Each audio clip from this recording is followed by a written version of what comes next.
Hello, everyone. Welcome to the stream. I don't know if Pagey's back or not.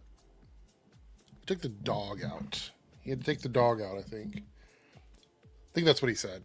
I think it's just going to be the two of us tonight. I believe that everyone else is busy, so it's just me and Pagey. But we have a lot of stuff to talk about, so I'm super excited. Got some trailers to watch. Pagey's excited, I'm sure, about the Smurfs trailer. There's a poll in the chat right now. If you look, if you're in the Reloaded channel, I'm asking you guys which trailer you've liked the most in terms of recent trailers, and it's 4 options there. So make sure you turn that on. Let us know what you think about that. Pagey has returned. So yeah. So vote on the poll. We'll see if the. By the way, can we just do a public service announcement? Mm-hmm. I don't know if this is an international thing, so I have to ask DJ Erickson, the third. If you open Uber, firstly, do you have those share Uber Eats ads? Share Uber Eats? Like shares in like the singers, like Sonny and Cher. No, we don't have those. Oh, okay. If you're in Australia, open up your Uber Eats app, and there's a thing where you get 80% off certain items from restaurants around your area. So for me, like the pizza place I normally go to, it's like $20 for a pizza. Now it's like $3.50 or something for a pizza. Oh, that's cool. The same pizza I'd normally get. So open up your Uber Eats, let it load for like 5 seconds, and then it will pop up. No, we don't have ads on our Uber Eats like that ever that I can remember. Do you not see the Uber ad? You don't have Uber Eats ads in America? No, not that I know of. Surely you must. No, we don't. We don't have ads at all. I mean, there are ads for like Postmates and Uber Eats, but not on the app when you. No. I mean, like on TV. Like if you turn on TV, you'll see an ad for Uber Eats. Who watches I don't watch regular TV, so I don't know. Oh, what are you listening to the radio? No, I mean I watch streaming stuff. I don't watch regular television. So the last thing I watched on regular TV was Superman and Lois. That was it. Everything else I watch on streaming.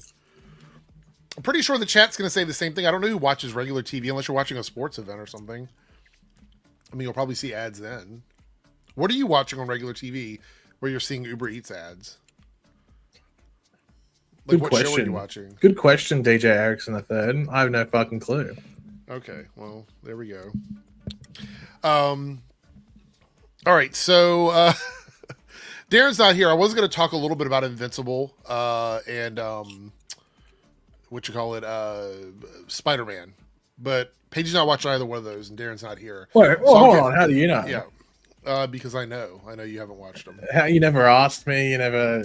I did ask you about Spider-Man. You said you weren't watching it, so no, I just hadn't watched it yet. But I don't think you're going to watch it. It's 5 episodes in. If you haven't watched it by now, you're not going to watch it. Well, so how do you know? Because I'm not going to. I already know the answer, so I'm not even going to ask you. You say this, but you don't watch animated stuff. You've said this before. You don't watch animated stuff, so. Well, it's because I have a theory on it being a pipipeline to hentai, and I just sort of think it's not a good idea. But we're not even 10 minutes into the stream. 10 minutes into the stream already. You know what I'm like. You know, it is what it is. The stream might be longer tonight. I don't know. Sometimes Paige and I will. I feel like, no offense to all of our guests, we have a lot of really cool people that come on, but sometimes Paige and I go down like a rabbit hole, and sometimes it makes the streams go longer when it's just the two of us, opposed to when there's like 3 or 4 of us. I delegate a bit more when we have like a guest, because I need to make sure that like things move at a certain pace. When it's just me and you, we just kind of go until that's it, till we're done. So twerk mode, I think they call it. Well, you have to be locked in, and I think that's the thing. Well, I think we're gigging out. That's why it goes for 4 hours. So, I'll get my thoughts on the Invincible Spider-Man thing here in a minute. Once we get past the start there, but the thing is, we have a 10. Like, I'm looking at the monthly goal. I realize I always forget how short February is. Like the month of February. And so when I set the goal up, I'm like, oh, this is a good number for a whole month because we've done so good in the previous months for the monthly goal. And then I realized, well, last year was a leap year, so maybe that's why you were. No. I mean, just in general, we've done really, like, everybody's really contributed. Like, you guys are amazing. But I looked at it and I was like, 15 days to go, and we're not even at the halfway point yet. And then I realized, oh, that's right. It's because February is a short fucking month. So I would like to get to that number, but we'll see if we reach that for the month. I don't think that's unless people are feeling super, super, super generous. I don't think that's a realistic number for February. I should have dialed it back a little bit. I was way too geeked out when I did that one. But either way, the goal tonight is really interesting. So I thought about this earlier and I was like, wouldn't this be fun to do? So it's 10 teal super chats. So it has to be the light blue super chats. Isn't that what teal is? Light blue? Is that right? I think it is light blue. I thought it was like something else. So it depends on what country you're in. That's why I'm not going to say what the amount is because they don't. It's absolutely racism. It's the teal super chat. So 10 teal super chats in 3 hours. I feel like we can do this. If we reach that, I will do a bonus Nerdcast on a weekend. So like we'll do our normal like Monday, Thursday, and then we'll do like a Saturday one where we'll do a bunch of stuff. So if we reach that goal, we will do a bonus Nerdcast on a Saturday. We'll figure out what Saturday that is if we reach the goal. If we get to the goal, I'll pick the Saturday. But I feel like we can do it. Teal super chats, 10 of them. Maybe you can call it Saturday Night Fever and you can dress up and everything. Maybe. We got a few things to talk about tonight. I was hoping Darren was going to be here because I wanted to talk to him about the stuff with Smurfs. chainsaw. Oh. No, the chainsaw stuff. It was a short video. Did you watch the video? Is anybody in here watched it in the chat? Smurfs trailer. No, the chainsaw video. The one where sorry, I was just so focused on Smurfs today. That. Yeah. Well, we're gonna watch that, but no, that's not what I'm talking about. I kind of came out of nowhere. I haven't really talked to Chainsaw, but he was doing the weekly Council of the Creators, and he wasn't on the stream this past week with everybody. I looked back. It was like everybody but him, like all the regulars except for him. And then he made that video today where he was talking about he needs to reevaluate what he's doing or something. I was hoping Darren was going to be here because we were going to watch the video, and then I wanted to ask Darren because he's like one of the, I guess he's a co-host on Council of Creators. He was there this past week to see what the situation was, but I don't know. I feel like there's a lot of factors for why people take breaks. I mean, look, how long were you away from YouTube when you took your break? Was it like 5 months, something like that? No, it was like 2 months, like a year or something. I can't remember. It was like 2 months. What is it? Why is it climbing? Why is it gone?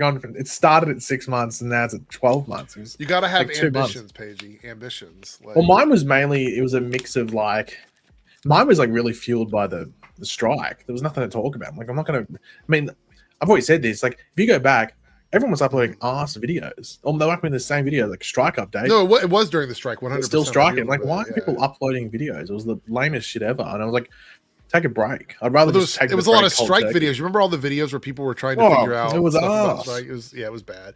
But you took that break and you went away. But you didn't. You like everybody thought you were in prison. Like I told them, I was like, Pagey is not in jail. They thought you were in jail. I was like, Pagey's not in jail. That's what you have to add. No, if you give all the answers, there's nothing to question. So you need to add a bit of mystery there. It's like when Eric's sitting down. Is he wearing pants? He doesn't stand up every stream. We don't know. He's not going to tell us. Am I wearing pants right now is the question. Like right this second. But will we get an answer? I would assume no. By the way, it looks like they've added the feature. Wait, maybe it's the feature for me. I don't know, where you can reply to super chats now. Do you see that? Wait, it's not here in StreamYard. It's on the actual channel, so you probably don't see it. But it looks like you can reply to people's super chats now. Am I the only one seeing that? I think you've always been able to do that, haven't you? No, you've been able to like them, but I've never been able to reply to them. Maybe they rolled it out to everybody. Yeah. That's pretty cool. Anyway, I don't know. Maybe it's weird to me because I guess I don't share that much about what's going on in my head. You know what I mean? When it comes to stuff here on YouTube. Yeah, if I have an issue, I'm not telling the incident. I'm telling my family or some shit like that. Yeah.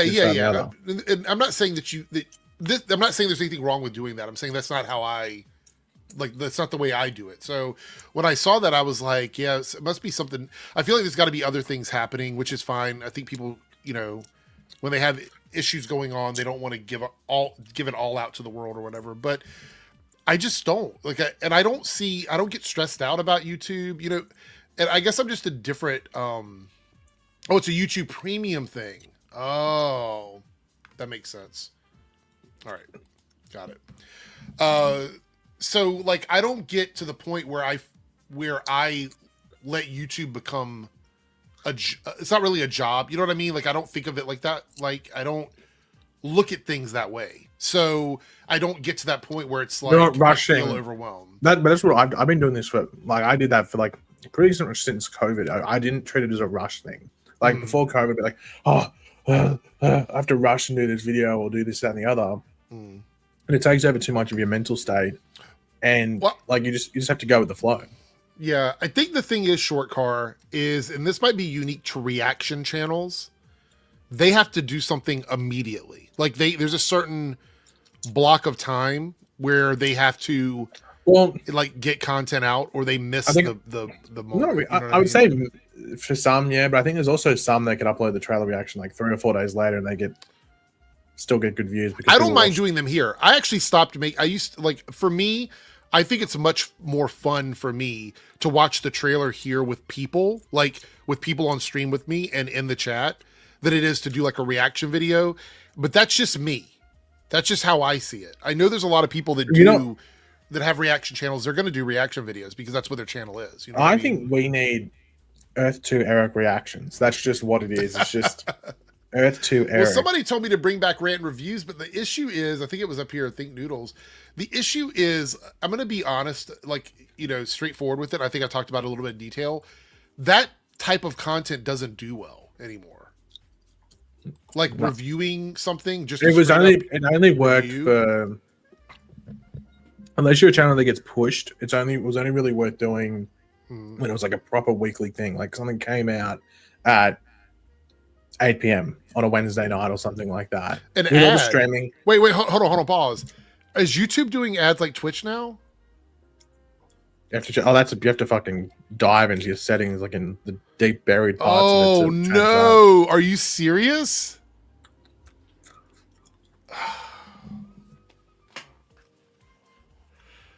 Oh my god! So do I have to turn that off on every stream? I think you can do it, but you have to do it after this stream ends. You have to change it for now for this one. Right. Maybe. Right. I don't even know if you able to change it while you're in stream. Is that a thing that they're making? Oh my god, that's bad. Okay, I'll look into it after the stream, guys. I'll see if I can figure it out. I don't know what that is. I know that Twitch does that. I didn't know YouTube did that. Yeah, I think they did it. I think it's only recent. I think they're trying to compete with Twitch and stuff like that, where you can place those multiple ads per hour or whatever it is. We need car reviews. We need a car review. People didn't vote for it. That was the problem. What are people doing? What did they vote for when the car review thing was? They probably voted for Eric Ass or something. Anybody in the chat, is this something new that YouTube's doing? Because I didn't change any of my settings. So I don't know if this is something. What was the ad? Can people let me know what ad? Yeah, what ad did you get? I want to know what everybody. Was it one of those was it the mobile sex games or whatever, the one that people have been complaining about? The ones where it looks like it's gonna be a cartoon and it ends up being something else. I don't know if I like this. Let me see if I can go in and change it now. I don't know if I like this, but I might.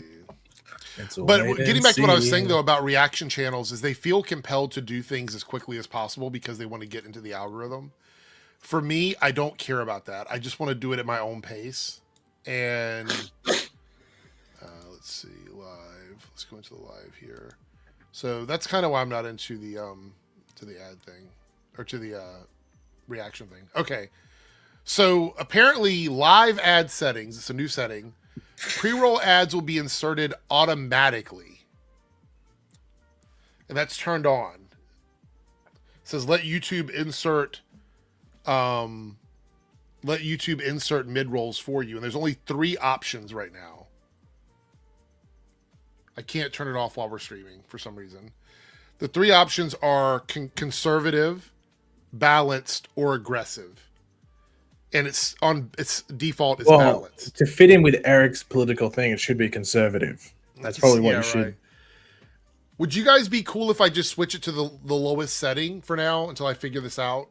I suggest the highest setting. I suggest an ad every 3 minutes. Could you imagine aggressive ads while you're streaming? Like every 5 minutes, somebody's getting an ad. And if you've got YouTube Premium, like, are people with YouTube Premium getting the ad too? I think you have to weird? Isn't it a member? Do you have to be a member of? Okay, so Cody got an ad. He's a channel member, which means he shouldn't have got an ad. And I'm pretty sure Cody is YouTube Premium, aren't you, Cody? He's doubling down. Jasmine says she's So maybe the thing is you don't be a member. No. Well, members should not be getting ads. Like, I get it if YouTube Premium's not getting ads, but members should not be getting ads. This is crazy. Oh, okay. So Cody's premium, not premium. Yeah. So it's only YouTube Premium who doesn't get ads, even if you're a channel member. I think that's bullshit. Because the whole point of the membership is that it's premium, but specifically for one channel. Yeah, that's a little bullshit. All right, I'm going to turn the settings down. You guys let me know how the ads run now once I turn the setting down, because I don't think there's any way to completely turn it off. You have to do it after the stream, probably. Yeah. All right. Anyway. Okay. Make sure to show your news. That was funny. I've never seen that before. That's crazy. All right. We got some super chats. 2 contributing to the goal. All we need is 8 more. You guys are coming through. Teal super chats, all right? Teal, light blue. All right. Naruto, $5 super chat. When I watched your stream on playback yesterday, I was surprised everything was still there. I am surprised, Paigey. I did not get one claim on that video. What did we watch? It was the Fantastic Four trailer. Oh, okay. Yeah, I'm surprised. Then again, they didn't really have... I feel like a lot of the times it's music that gets you pinged. Like if they play like Guns N' Roses song or something, that's what gets you pinged. But then again, I think it's also the layout. Like it's not the whole screen that you're showing, and right. Yeah, that probably helps. Yeah, they haven't hit it yet. If you guys haven't watched yesterday or Tuesday's stream, you can still watch it full. There's no edits in it at all right now. Staggerverse says I get ads when I enter the stream. Well, I understand that. I don't really have an issue with like a starting ad or ending ad, but I don't know why they're putting ads in the middle of my stream. That's really weird. Thank you for the super chat. Second with the 499 super chat. Since Spider-Man 4 is shooting this summer, do you think we can get a trailer next year around this time? I don't think we'll get a Spider-Man 4 trailer until after Doomsday, or maybe right before Doomsday, so they can air it like during the intro to the movie when they roll trailers. Oh, the Captain America scene. Yeah, that was the other one. Yeah, it's still there. We'll see. They might remove it before the end of the week, but it's still there for now. Paige, do you think they would show the Spider-Man 4 trailer that far before Doomsday, or would they wait till it's closer to the release? So how long is Spider-Man 4 meant to come out after Doomsday? Roughly. Probably be like what it'll be between September, Doomsday. October. It's supposed to be in between Doomsday. Maybe comes out around the same time as No Way Home did, like around that end of the year Christmas period, roughly. So let me see here. I'm going to look at the phases.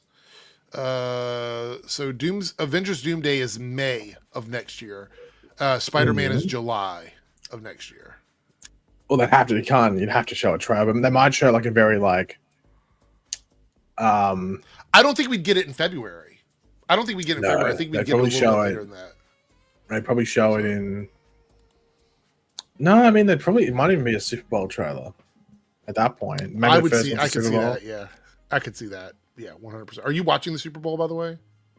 Yeah, but it's on Monday. Well, it's on Sunday. Sunday for Americans, man. But Monday for me. Yeah, but it's like Monday. It starts at Monday afternoon. Yeah, it starts at like 10:30, 11, I think, my time. At night? No, morning. Oh, okay. Yeah. So this is the funny thing. Thank you for the super chats, by the way. 8 more. All right. So the funny thing is I'm working a gig on Sunday, and we're doing a Super Bowl party there before we do like a live singer, and the live singer is normally scheduled to go on at 11. And we're hoping the Super Bowl will be done by 11, but I think last year's Super Bowl went on like for an extra 2 hours. So the show got delayed because we were having a Super Bowl party. So I think it's because that one was in Las Vegas. This one, so it was on the West Coast. So this one's in New Orleans. So that maybe means it finishes a bit earlier. Oh, okay. Maybe that's why it went a bit longer last year. Well, Kendrick Lamar is the halftime show, so I'm curious to see what they're going to do with that, because a lot of times it's like that person and other people. Well, also, didn't Kendrick Lamar already do the Super Bowl?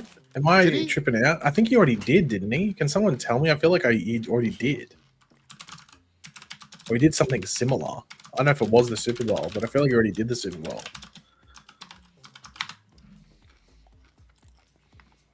Maybe he was on there with someone else, though. Maybe. I'm not so sure. Let me see. Oh, that's right. Last year's Super Bowl went to overtime, so there's probably like an extra 20 minutes added to it. Let's see. Super Bowl 2004 page. You get ready for this lineup: Janet Jackson, Kid Rock, Justin Timberlake, Jessica Simpson, Nelly, and P. Diddy. Well, that was when the boob slipped out, wasn't it? Yes, it was. It was Justin and Janet together. Nipplegate, wasn't it called? Nipplegate? Yes. Let's see. Black Eyed Peas were 2011. Madonna was 2012. Beyonce was 2013. Bruno Mars was 2014. We're not going to sing the new Bruno Mars and Sexy Red song because that's... Well, Eric was singing before the stream. He was actually dancing as well. I wasn't, but he gets requested a lot at the club.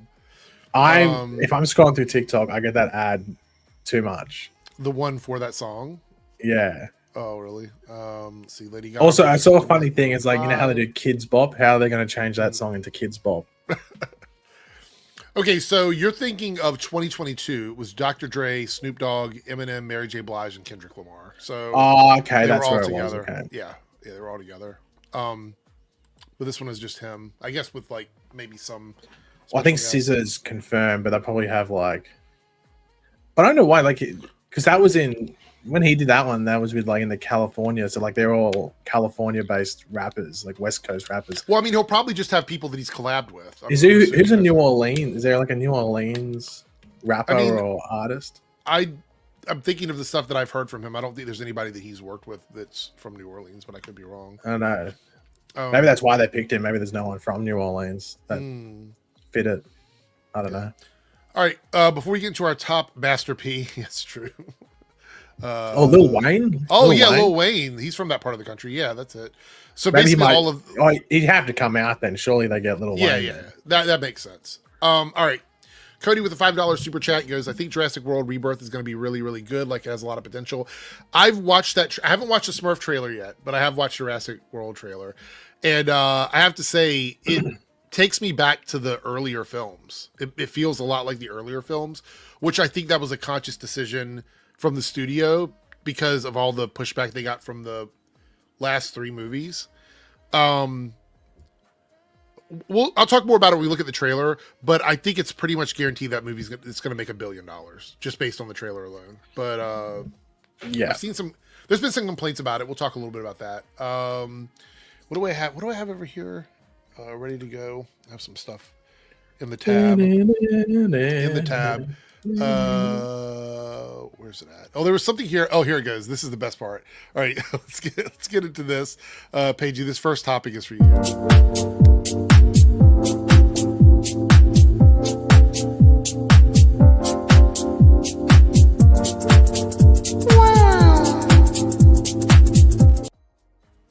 So I saw this topic pop up, and it made me think about our conversation on Tuesday. It's so funny because we just talked about this a little bit on Tuesday.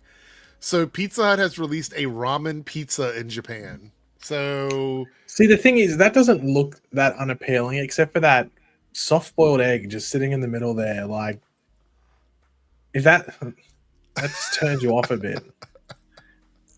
Like that egg just sitting in the middle. Like, here's the thing. I'm not the biggest fan of like eggs as eggs, if that makes sense. Like that, I'll eat scrambled eggs and an omelet and a quiche and stuff like that. But I'm just not a fan of like a yolk and a white being separate. I'm like, I can't vibe with it. Don't like fried eggs.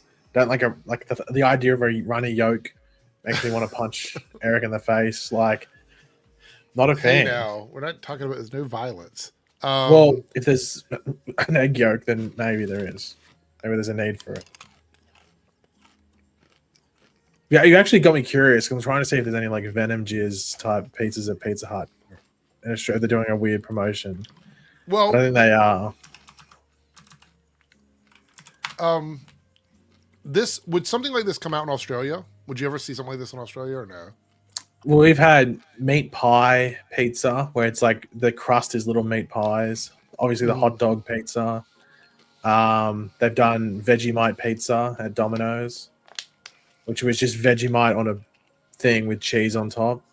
I don't know if they do ramen, but then again, this is specifically in Japan, didn't you say? Yeah. It's Japan. So maybe it just goes off the different culture and stuff. Yeah, it's got a little bit of info here. Let's look at the Mouth article. watering, my ass, mouth watering, mouth questioning. But it's not for everyone, Paigey. It's mouth Well, watering. then, yeah, well, of course, it's not going to be for everyone. It's going to be for a limited amount of people. Okay, so let's see. It says Pizza Hut customers can already order a ramen pizza. So this has already been out. This is the upgraded version. By Hero Style Ramen, flooded with soy sauce and plenty of new toppings. Herolians? Yeah. Let's see. Oh, this is the picture of it here. Look at that sweet tea over there. $17. It's a pretty good deal. And black Suntory black oolong tea. Oolong.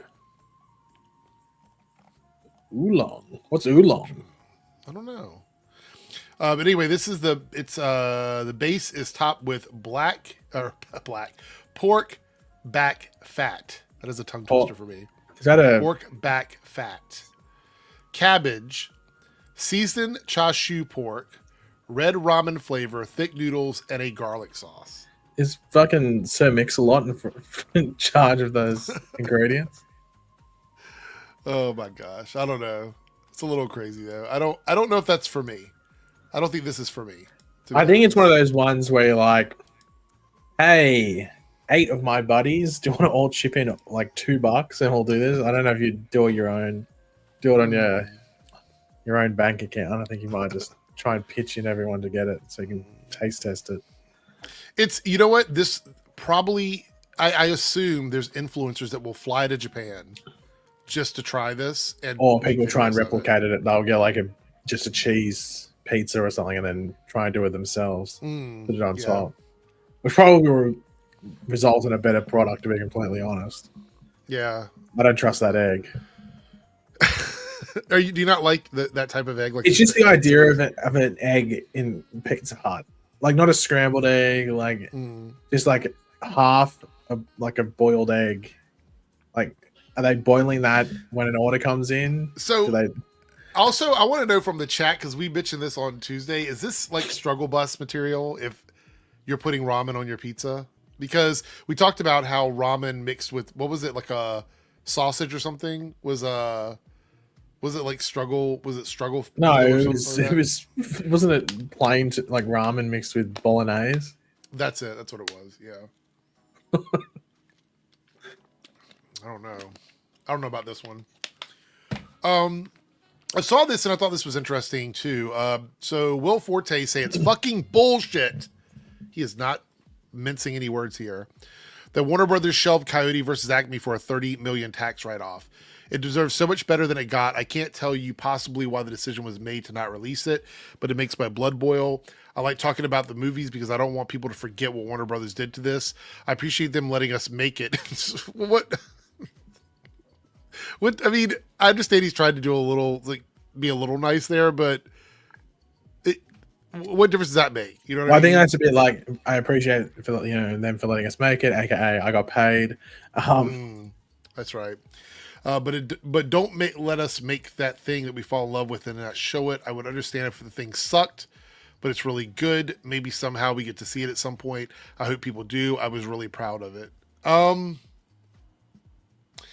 You know, I think we've had several people on the show that have said they were looking forward to this. And did we see any of this? I think we saw like some screenshots There of was it. like, I think there was like some screenshots, like some in like good quality, and then there was like ones where I think the VFX wasn't done or something. I think it was like a one with a courtroom or something. But then I think they released like the upgraded one. I think it was like Wile E. Coyote was in the courtroom or something.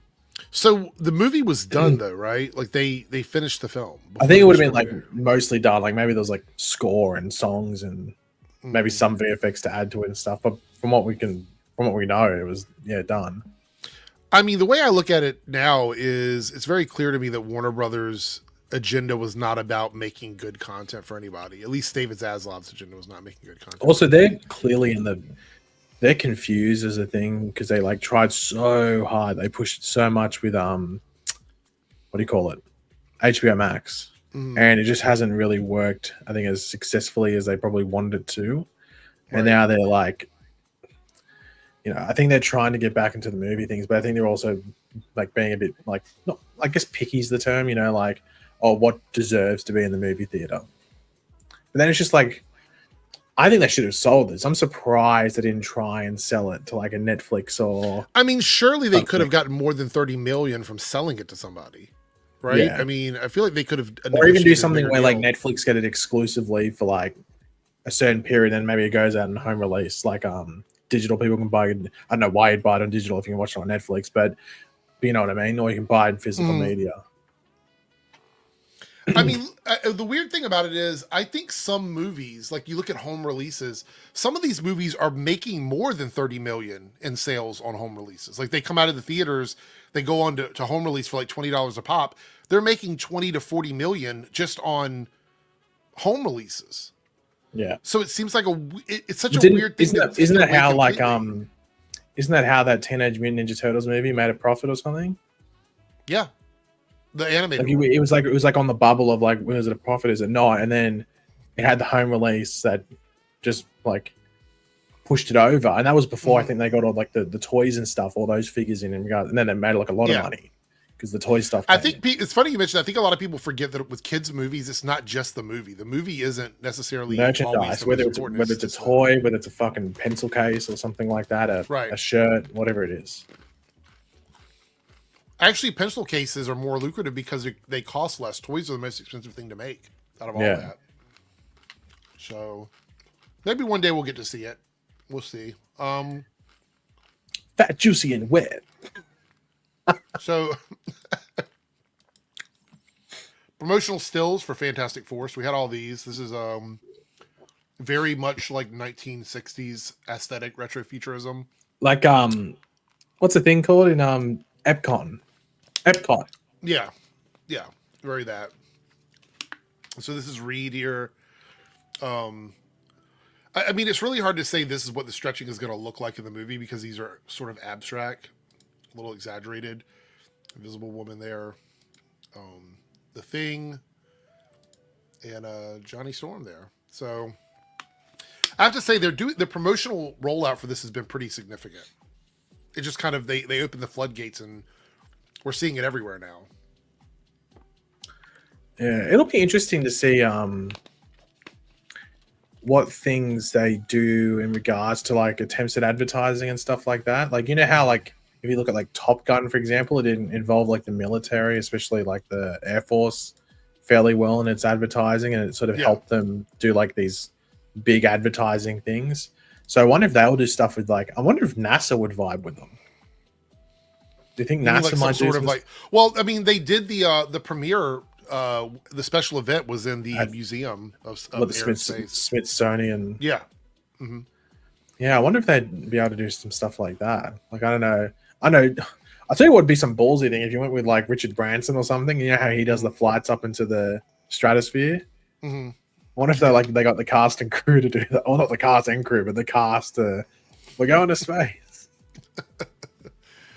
Yeah, I don't know. I like this artwork though. This is very throwback. Somebody suggested to watch the Fantastic Four animated series on Disney Plus. I haven't had a chance to watch it yet because I'm still watching the Avengers one, but I'll definitely give this a shot and see about it. But I feel like this. I can't remember outside of the Avengers movies and like Spider-Man. and I guess to some degree, Deadpool and Wolverine, but that obviously wasn't marketing to families. I haven't seen Marvel write this many blank checks for advertising for a lot of things. This feels like, even with Captain America is not getting the same type of advertising as Fantastic Four. They're going out, they're doing the tour, the interviews and stuff like that. They're showing up, special events talking about it. But this feels more like we're advertising a comic book movie. Does that make any sense? Like, I feel like this one is saying, these are comic book characters. They've been in cartoons before. This is really going to be a family film. That's the vibe I'm getting from this. Whereas with Captain America, it really is advertising to sort of like a more mature, like thriller espionage audience. And you could say that Red Hulk obviously adds to the comic book factor of it, but I still don't think it's hitting the same beats as Fantastic Four, in my opinion. Yeah. I think they know what they are. Right. Fantastic Four knows what it is, and the theming is there and everything like that. I don't know what the theme necessarily is for Superman. For example. Why do you think Superman hasn't started doing more of this type of advertising? Because I do feel like, I think it comes down to Warner Brothers sucks at advertising. Like it just does. It has. Like it will do like one good thing and then do 5 awful things. And you just like, in regards to the advertising, not the quality of the movie, but just they struggle with advertising. They don't know. Yeah. But I think it's also, there's a lot of like people involved with it as well. Like it wouldn't surprise me, like with the Fantastic Four thing, like it's a dedicated handful of people. But with Warner Brothers, it probably goes through like 5 different departments and everything. And then it's like, okay, we'll clear this bit of advertising. Just like, Speaking of, I'm going to move over to this and then we're going to watch some trailers. But I saw this today and it looks like Marvel Rivals is doing a lot of heavy lifting for comic book sales. Apparently, and I have to check my local comic shops. We have 2 or 3 of them around here. People are going in from playing the game and asking for like the best run of this character in comics. Like, give me the best Moon Knight, give me the best Fantastic Four, give me the best, Captain America, whatever. And we're seeing an increase in sales. And this is sort of like how TikTok helped with like books. Did you see like there's a resurgence of Barnes and Nobles now and a lot of shops, where the game is now generating some numbers for comic books. I think we're going to see definitely the movies and TV shows are going to benefit from this as well. So if I were James Gunn, I would be paying attention to this. This might be the biggest news in terms of new advertising we've had in a long time, because we're seeing the crossover is actually happening, which there was no tangible way to prove that before. But now we're seeing like tangible material effects from people playing this game and going into the comic shops and, being interested in the movies and TV shows. So I think that's pretty cool. Jeff the Shark right in the center of the signage there. I don't know. That might trigger some people. If Jeff the Shark isn't as powerful as he was in the first couple weeks, but still might trigger some people.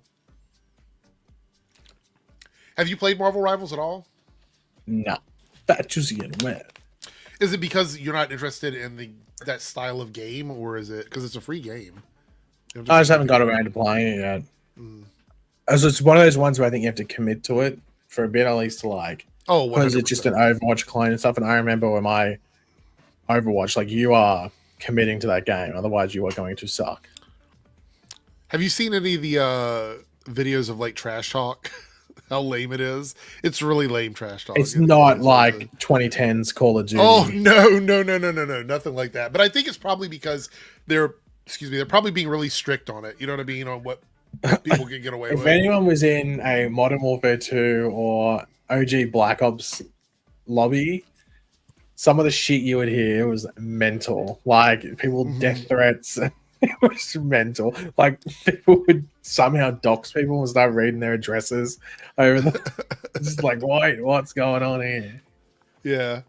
No, it was bad. I back in the day, I'll probably talk a little bit more of this later on because there's a topic we'll cover where I'll mention it. But being on the internet, like prior to, well, you said 2010. I would say, yeah, 20, that era sort of feels right. You know, like the 2010s and under. Maybe even by like 2015, 2016. The internet started getting soft, I'd say, like 2015, 16. I think that's when like a lot of like, oh, you can't say this. It's yeah, like, but when did they start enforcing it in like online games is the question. I don't remember when that happened. Like, you get banned if like someone reported you. Yeah, and stuff. yeah. That's what I mean. Like, I don't remember when that happened. I think it was always there, but you had to like you had to push it to like get banned like before 2015. You know what? I think. You know what, Maestro? I wonder if Fortnite was part of the reason why. I mean, there was people that made like stuff like where it was just trying to make little kids cry on Fortnite. Like they griefing. Like they just stuff that they do on Minecraft as well. Like they. Well, that's the one thing I like is because I play Final Fantasy 14. The one thing I like about that is it's mostly text. You just block somebody if they're talking shit. But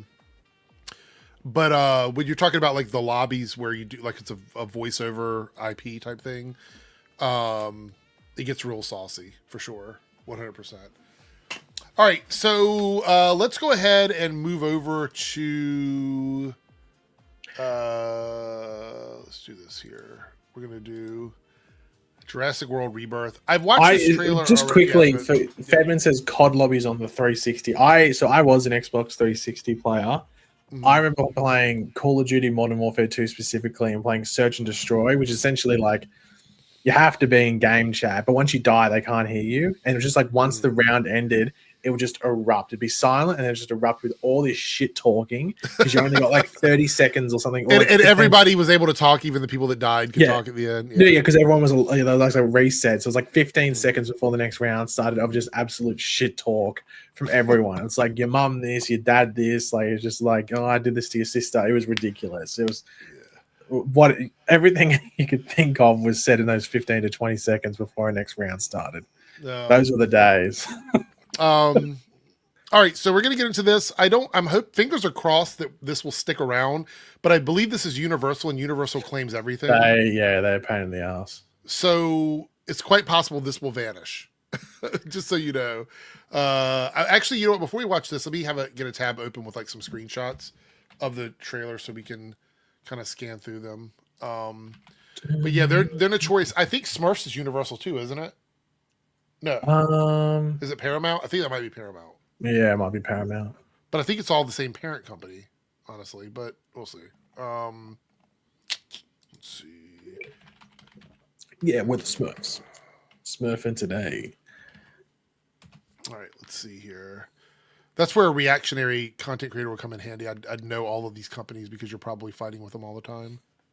Yeah, let's see. Is this good? Few shots here. Do you think they might release a like Smurf inspired album which just sort of changes some lyrics? So instead of like it'd be like Smurf, Smurfy, and Smurf, instead of Fat, Juicy, and Wet. Like, do you think they could do something along those lines? No, I'd buy it. I don't think so. Smurf, Smurfy, and Smurf. I don't think that's possible. Eric is a Smurf. Really? Papa Smurf to be specific. I'm gonna have to. Okay, I got this tab open, and I'm gonna have to be careful when we look at the pictures because it's already like people. It's like, oh, it's Jurassic Park Rebirth with a woman wearing a dinosaur tail, and that's oh god, the only thing she has on. But it's advertising a certain website. Yeah, pretty much. All right. Anyway, so this might vanish before the end of the stream, or not before the end of the stream, on playback. So. Sorry if that's the case. We'll do our best. Here, let's find the tab. There we go. All right, let's do it. This right here already gives me like OG Jurassic Park stuff. Yeah. It feels like OG Jurassic Park. Because we're going back to an island, back to like a small team of people who have to work together, which I know they tried to do that in the last movie, but that movie felt very broken up into two halves. This right now already feels to me like OG Jurassic Park. It comes from the largest dinosaurs on the planet. I wish they would do though. Like, we understand that people aren't supposed to go to these islands. I feel like they spend a lot of time of the movie getting to the island. I don't need all that anymore. You know what I mean? Like, tell me you're going, show me you getting on the boat, getting off the boat, and we're done. I don't need any of the other stuff. I think you need to be on the island and within like what 15 minutes, maybe 20 if you're pushing it. If there's like more exposition needed, but we get it. It's fucking difficult to get to the island. We don't need to like. It's annoying when it takes like half an hour to get there. Like, isn't that the issue? Like that Fallen Kingdom, didn't it take like ages to finally get to the island? Yeah. And then you leave it like in like 20 minutes or something. I don't remember if it was that. I don't even remember how long it was. I just remember it felt like forever. I don't know the exact time, but I will say, like when we have new characters, I'm pretty sure this is the way that works in the writing room. So they're like, oh, we'll just get to know these people on the boat ride or on the helicopter ride or whatever it is. We'll get to know them during this point in time before they ever get to the island. And that's sort of the annoying part, because anytime you're watching a Jurassic World or Jurassic Park movie or whatever, you just want to get to the stuff. You know what I mean? You want to be there where all the action is happening. And it feels like they just kind of drag their feet a little bit on it. So I'm hoping that we don't get that in this movie. It's sort of like the idea of getting rid of an origin story for some superheroes. Like, we don't need to see necessarily how Spider-Man got his powers or how Batman became Batman or all this other stuff. We don't need that. We can skip past that part. I feel like this is what, like the seventh, is it the seventh? I think there's other Jurassic Park stuff, like there's cartoons and everything, but I think this is the 7th movie. So we get it. Like, we know you don't have to give us all this extra stuff. Just get us on the island and we're good to go. All right. We do have a super chat from Cody here. $5 super chat. Thank you so much. There's literally something from something in this from the Lost World, and it's the 2-headed lowland raptor. Oh, wait. Which one is that? Hold on, let me see. Let's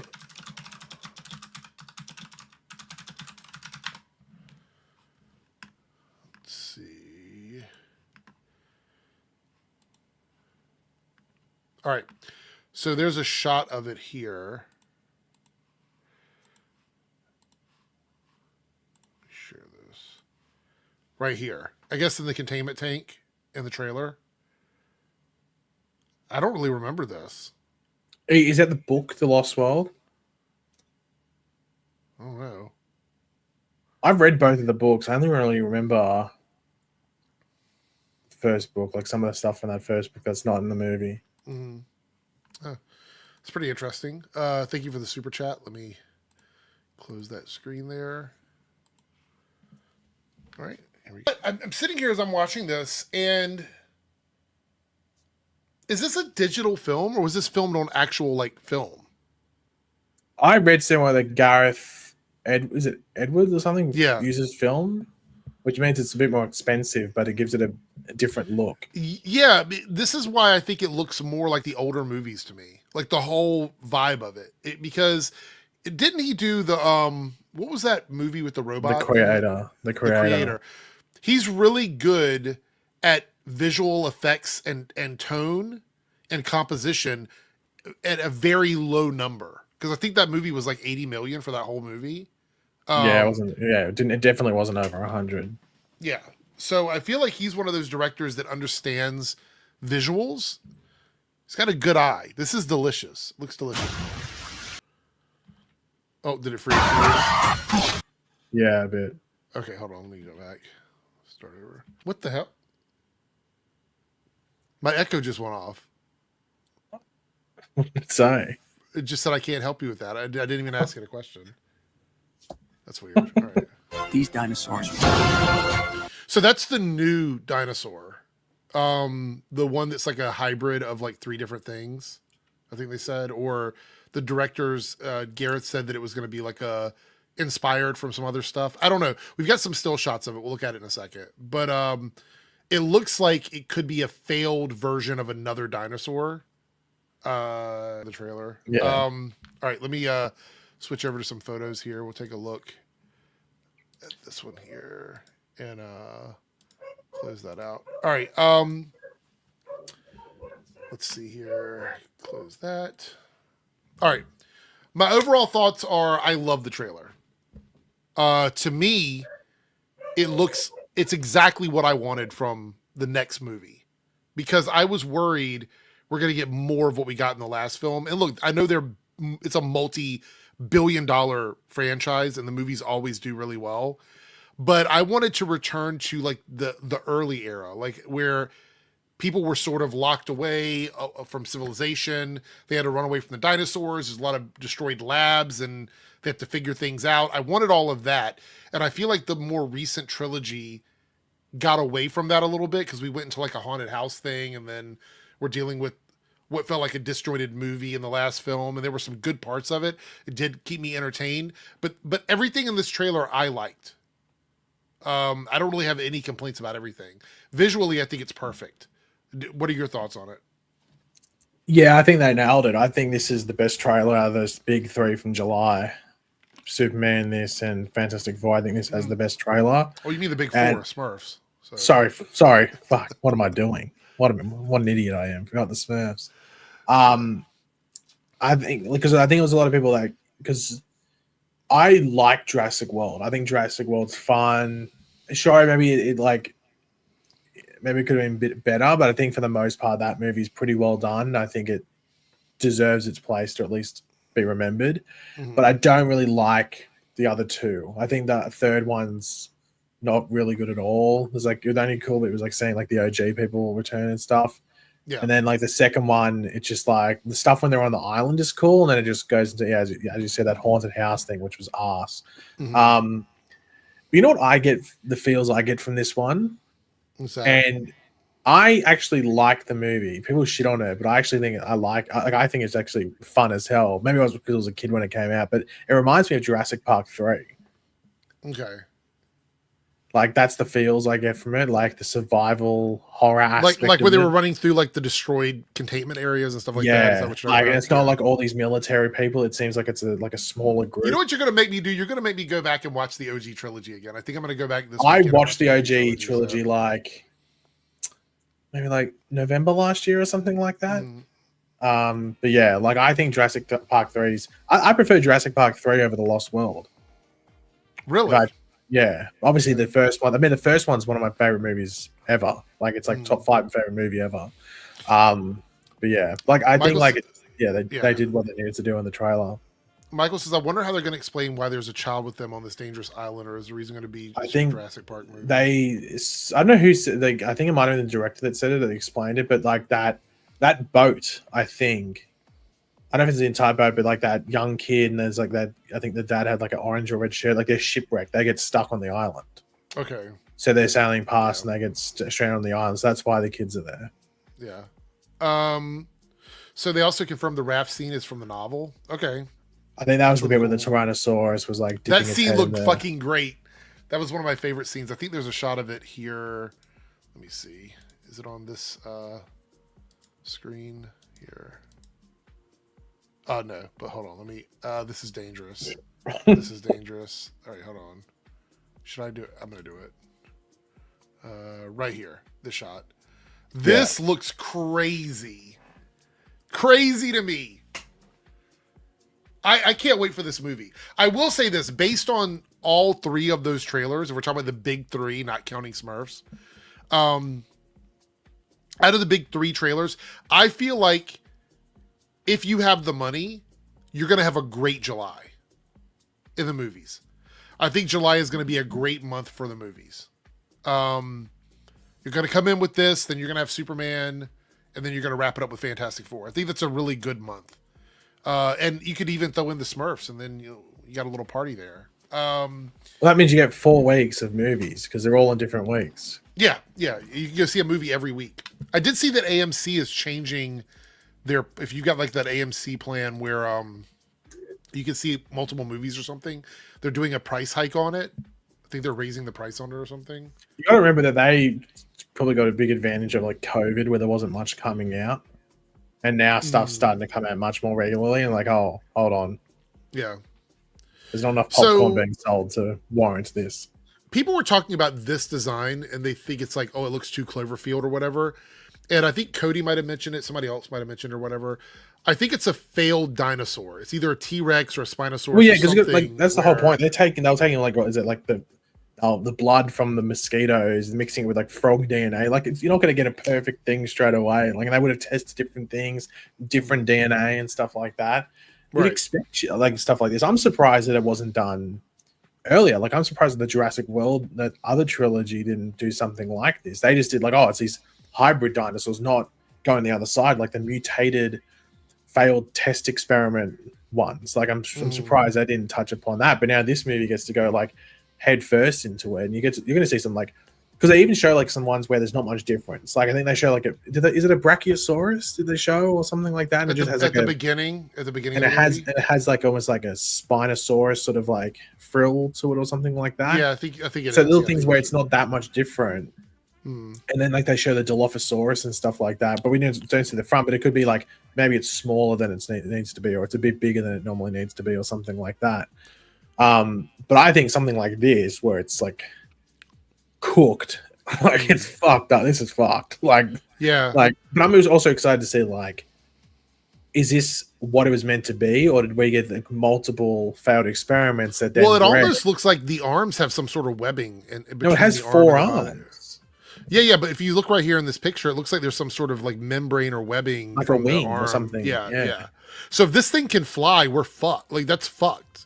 Or at least glide. Glide, right. So like if it's chasing you and you jump off the mountain to the water, it can just like glide down and get you, you know?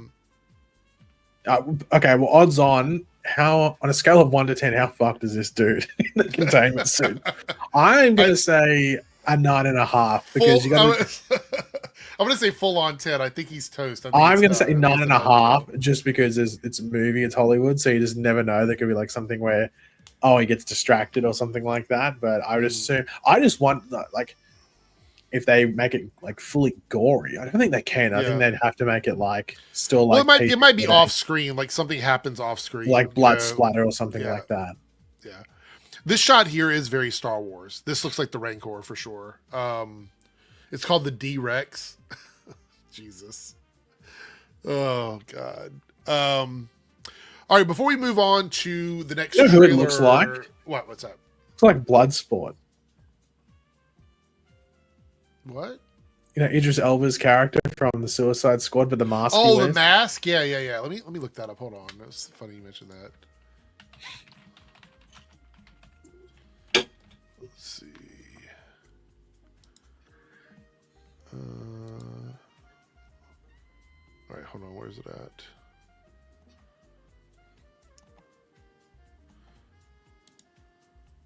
All right, here's a shot of it here. Right there. And there's one up here too. Well, I don't know if you should use the Fortnite version. No, right there. What's with you and using Fortnite? And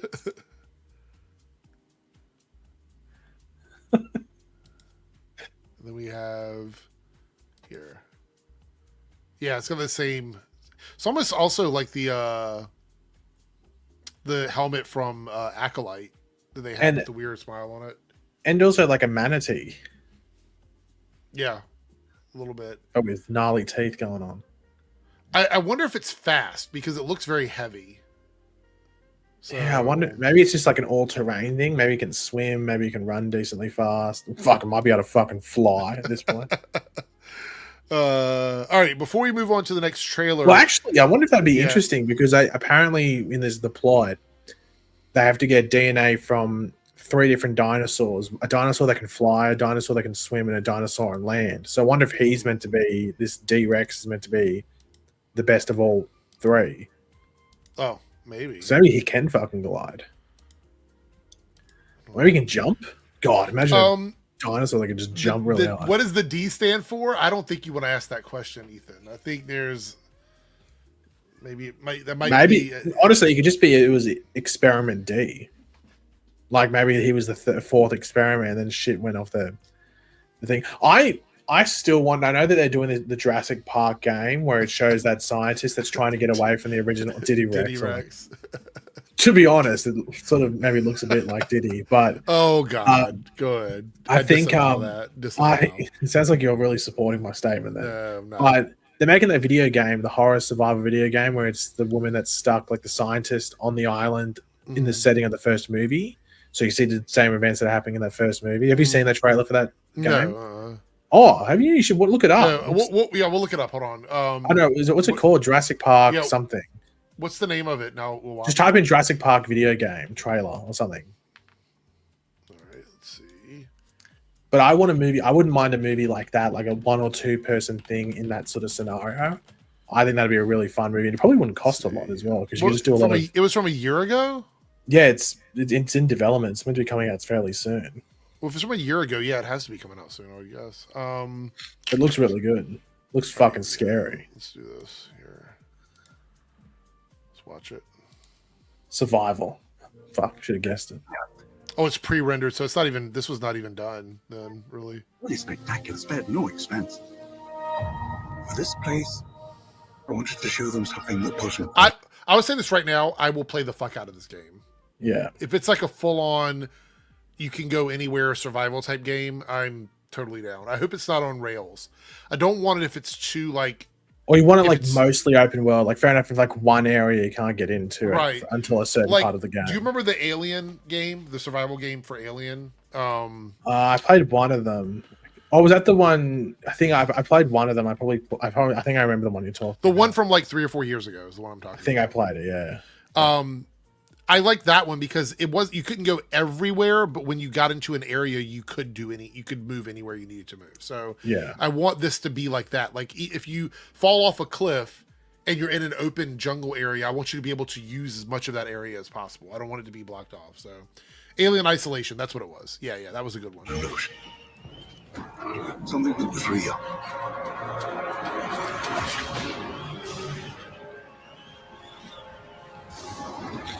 Can anyone hear me? This is Dr. Maya Joshi. I've been left behind on Isla Nubla.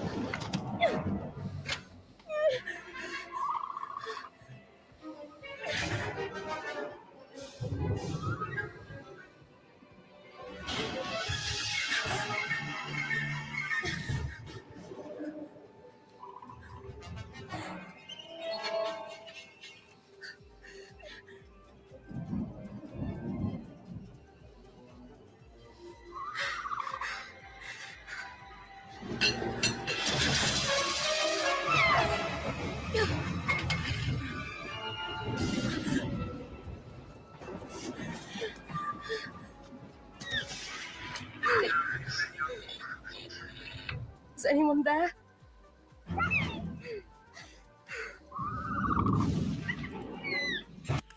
I wonder if they would ever go back and like start doing like proper raptors, like the ones that are actually like feathered, scientifically and stuff like accurate. That. Yeah. I think they could do something. I think you'd have to do a complete.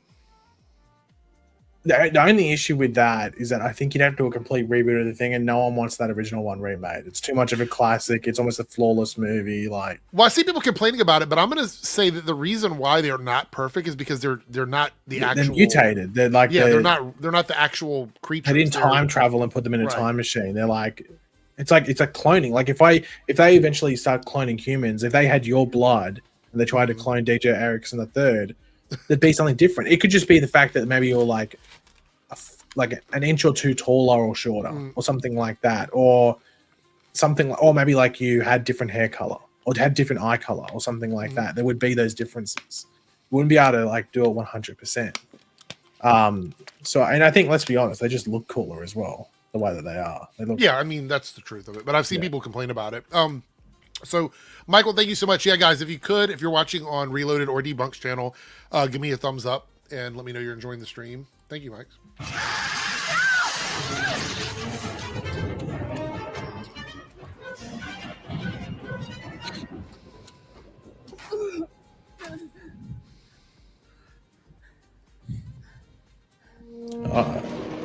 That's never a good sign. Yeah.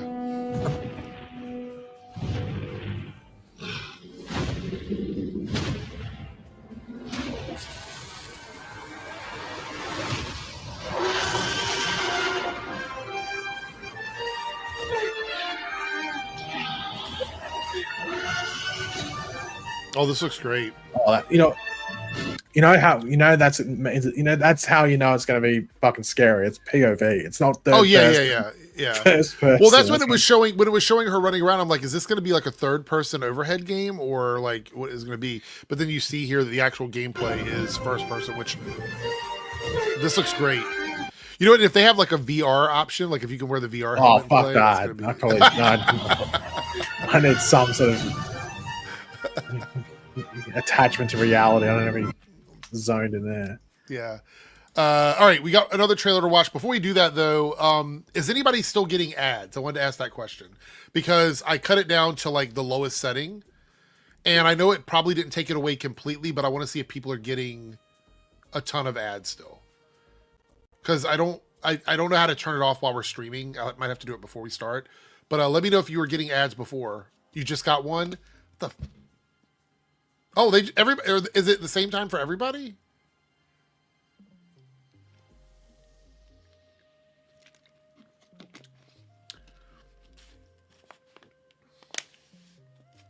So here's what I can discern from this. If you have premium, YouTube Premium,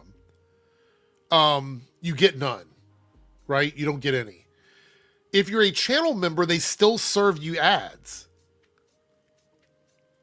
which I don't totally understand. Let me check one more time here. I want to see if there's something I'm missing in the settings. This is crazy. I don't want people to have ads while they're I don't mind ads on playback. I don't want ads while I'm live. Like, that's annoying. Let's see.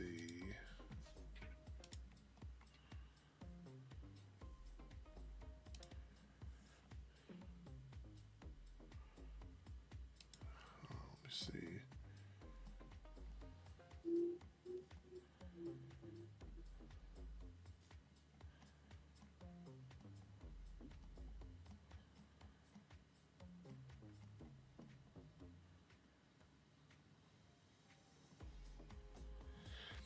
All right, so it seems like I can do a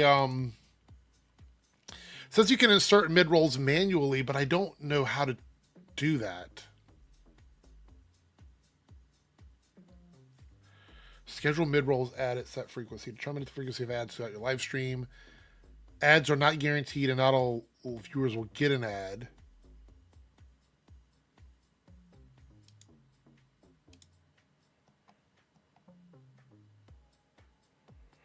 Okay, so are you guys getting ads more than once every 30 minutes? Because I can set it so the most I can do while we're live is change it so that an ad runs once every 30 minutes for some viewers.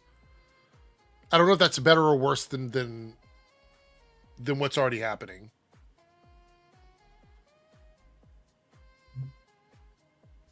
This is crazy. Paigey, this is crazy. They did this. I didn't even see a thing pop up for it saying, like, this is what we're going to be doing. Crazy, yeah. So it's like 30 on the dot.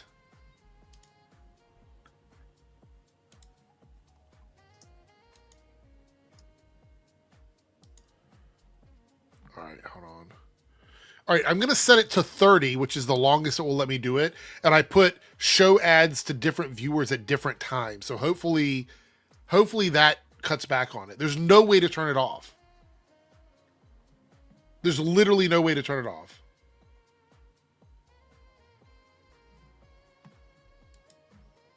Wow. Okay. Sorry about that. I hate to keep doing that, but this is blowing my mind. I didn't see anything about this, and I've been part of the YouTube like early access system for about a year now, and I didn't see anything about this. All right. So let's go ahead and... Are you ready, Paigey? I haven't seen this trailer. This is the Smurfs trailer. I jumped past the music at the beginning because there was a song, a Rihanna song at the beginning. So YouTube is so geeked out for this one. Yeah, 100%. So Michael says, yeah, Google search and everywhere I check says that even channel members get ads and only premium subscriptions don't get ads. How is that right? How is that right? I mean, I feel like that's a big oversight on YouTube's part. People that are paid members for my channel should not be getting ads on my live streams. Look, even if you're not a channel member and you don't have premium, I think ads are annoying. I think on playback, it's fine. when I'm actually live. Remember we were over at Twitch and I'd be like, okay, we're going to watch. Oh, hold on. Somebody's got an ad. Hold on. Let me wait. I remember that, yeah. Like, I don't want to have to do that on YouTube. Anyway. Shout out, before we get into this trailer, though, shout out to everybody. We're at 4 out of 10 super chats at Teal. We still have a couple of hours of time to get in there, get locked in. So if you'd like to contribute, select a Teal super chat and contribute to the show that way, so we can give you guys a bonus weekend stream, which will totally be locked in. Just for sure. All right, here we go. Smurfs trailer. This is Rihanna, Nick Offerman, and Kurt Russell. Why do they have them separate from the title? Is it for the algorithm, I guess, to have their names in the algorithm? I don't know. All right. I'd assume so. So wait. Okay. We know Rihanna's playing Smurfette. Nick Offerman is probably playing Papa Smurf, I guess. So who's Kurt Russell playing? Wait. Is this a movie that's blended with live action? Yeah. Like the other ones. Okay. All right. Let's do it. Well, actually, I want to say this. Some people that love the Smurfs say that this trailer was not good. So I'm not sure what that means. We'll see. This summer, when we need a hero, look up. Oh my God. Pagey. James, we already talked about the Smurfs laughing at James Gunn. This is hilarious because they're making fun of Superman in their advertising for a movie that's going to be opposite Superman. Holy shit. All right. I'm sorry. Took my breath away for a second. I think I just smurfed my pants. Please don't stop the music.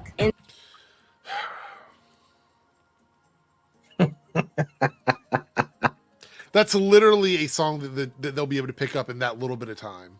I'm sure. So this is definitely not going to be in the stream. In Smurf Village, every day is a party. Every Smurf has a job, like Grouchy. I hate having a job. Paigey, how do you feel about this already? I don't like the animation. You do or you don't? I don't. I know it's meant to sort of look like a classic Smurf animation, but it just looks really dated. Remember when I said I was concerned about Rihanna being Smurfette? This is why. They're dancing along to a actual Rihanna song. Like from Well, I have a question. 10 years ago.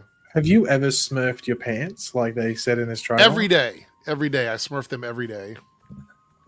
So take from that what you will. Here we go. Influencer. Oh my God. Oh no, a Smurf influencer? Is that an Eric reference? A Smurf influencer. Oh my God. All right. Subscribe button. And me, the coolest Smurf in the whole village. Yep, isn't it grand living in a place where nothing ever goes wrong? Oh no, something's wrong. Everyone, listen to me. Your lives are in terrible danger. Smurf Village isn't safe anymore. This July, Come on, we gotta rescue Papa. to save their world, run away. Let's go. They must come to our. There's so much music in this trailer. Oh my God. So much. And so much of it is stuff that we've heard before. And I did see that Rihanna's going to be recording original music for the soundtrack, so that's good news. But is it this just covers or actual originals? Like I think it's going to be covers. I think it's going to be covers. I think it's just all covers. You know what they're trying to do here? What's that? What movie are they trying to replicate here? What is it? Another animated movie? Those fucking troll movies. Yeah, I was gonna say. Yeah, would you? So I asked if it was another animated movie. I was. Yeah, that's what they're trying to like. Who does Trolls? Is that Universal? It's not Disney, so it must be Universal. Yeah, it has to be Universal. And this is Paramount. They replay the this same is Paramount. song part. Like, look, Ethan says they replay the same song part like 5 times. Oh gosh. So this is just Paramount's attempt at Trolls, essentially. This it's July. Come on, we gotta rescue DreamWorks Papa. does To Trolls. save their world, run away. Let's They must come to ours. Whoa, where are we? It's Paris. Get out of the way! I'm gonna say this right now, Smurfette, the voice is miscast. Yeah, Rihanna sounds like someone that can't voice act doing voice acting. It sounds like Smurfette is a chain smoker. Like, it just doesn't work for her. No offense, I love Rihanna, but the concern I had over her voicing Smurfette is actually happening right now. They must come to ours. Wait, hold on. Why was the moon so close to the planet Earth? I don't know. Did anyone see that? Where are we? To save their world. Let's Run away. They must Oh, look at it. The moon's not that close, is it? Well, but also look at the clouds and stuff. It's obviously just a cartoon. It's not meant to be real in that moment, but Well, there's also a massive beam opening up a wormhole as well. Whoa, where are we? It's Paris. Get out of the way! Pause it. Eric, pause it. yeah. To answer Ethan's question, Smurfette has listened to Kanye West and Jay-Z's song. No. So that's how she's aware of Paris. No. It's not What do you mean, no? She's I don't singing think- songs. Yeah, if there's any yeah. way she's known about it, it's because of the song. Yeah, it's not it. I want to point out also that they're being chased by animals. So it's like everybody can see them just running around. Like, who's not seeing these things running around on the ground? Paris. Get out of the way! Come on. Wait, what? Not DJ Khaled. Honestly, I was expecting a DJ Khaled Smurf for a second. Oh God, this movie.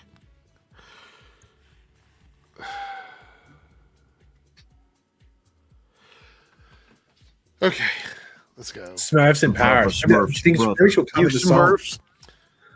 I got my Smurfs in Paris. S word in Paris. That's what you say. S word in Paris.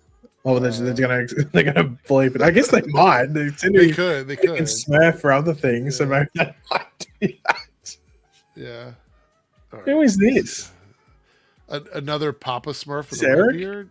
This is the more accurate. This. Papa Oh Smurf wait. there. This is probably Nick Offerman. I'm guessing. This is Nick Offerman. Oh, that makes sense. Yeah. Don't know Smurf about Smurf. I can yeah. smurf that Smurf up and have it delivered to your house. That sounds.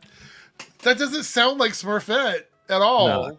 Is it Smurfette's meant to be like a high pitched sort of like almost a Valley girl, like preppy girl sound or whatever. yeah, like Katy Perry voiced her in the other one, and that was probably more fitting. So Cody says it also defeats the idea of Smurfette. There are more female Smurfs in the movie. Yeah. Oh my God, this is not good. Smurfs this trailer. All right.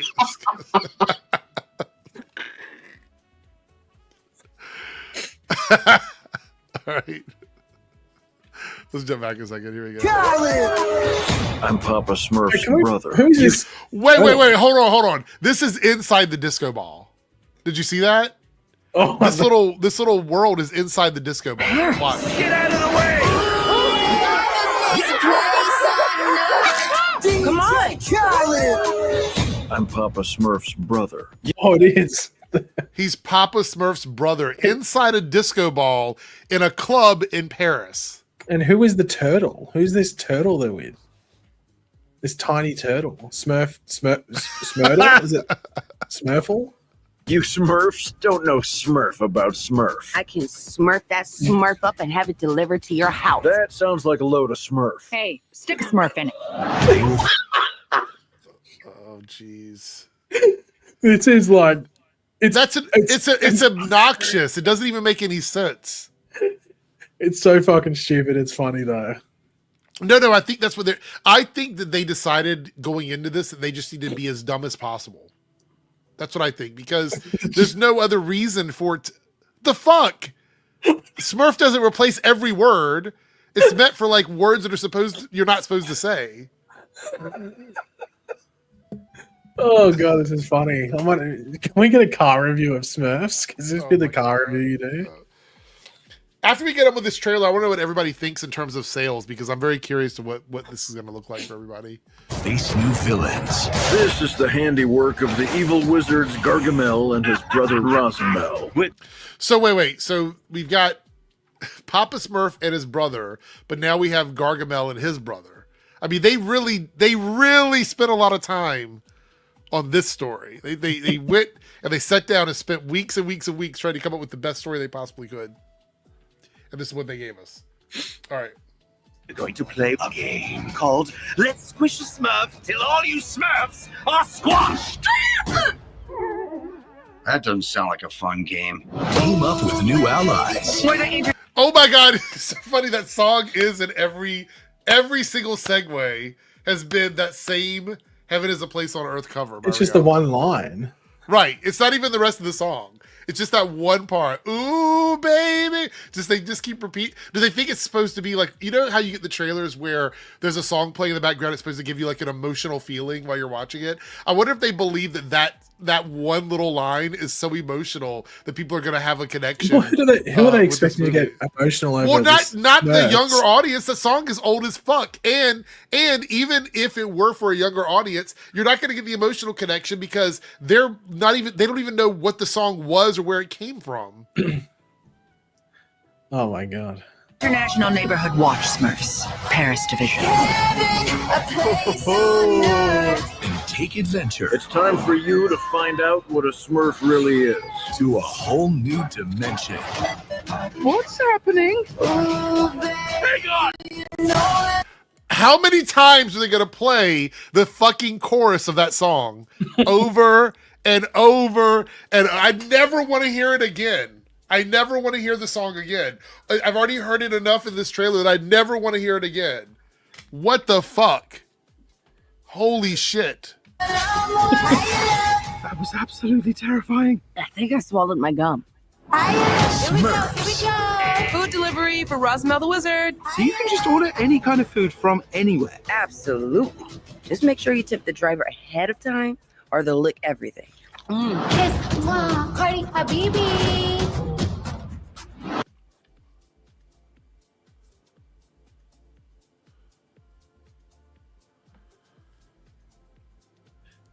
Is that the same? That can't be the same Chris Miller. That's the Spider-Verse Chris Miller.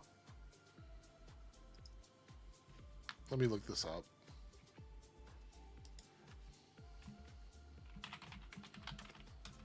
Did we just get smurfed?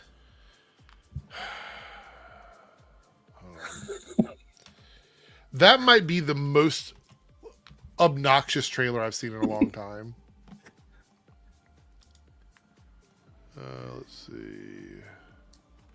So, But here's the thing, Ethan. It still might. The trailer is so bad it's turned people off movies, so they won't go see Superman either. So this Chris Miller directed. Let me share this tab instead. It's not the same one as. No, it's no, not it's this guy right okay, here. Yeah, they just got yeah, the same name. Okay. So he's done a few movies: Ants, Shrek, Sinbad. But he's not Shrek the director. 2, He's just like Shark bits of it. Tale. Well, yeah, he's been associated with these movies. Basically, Yeah. is what I'm saying.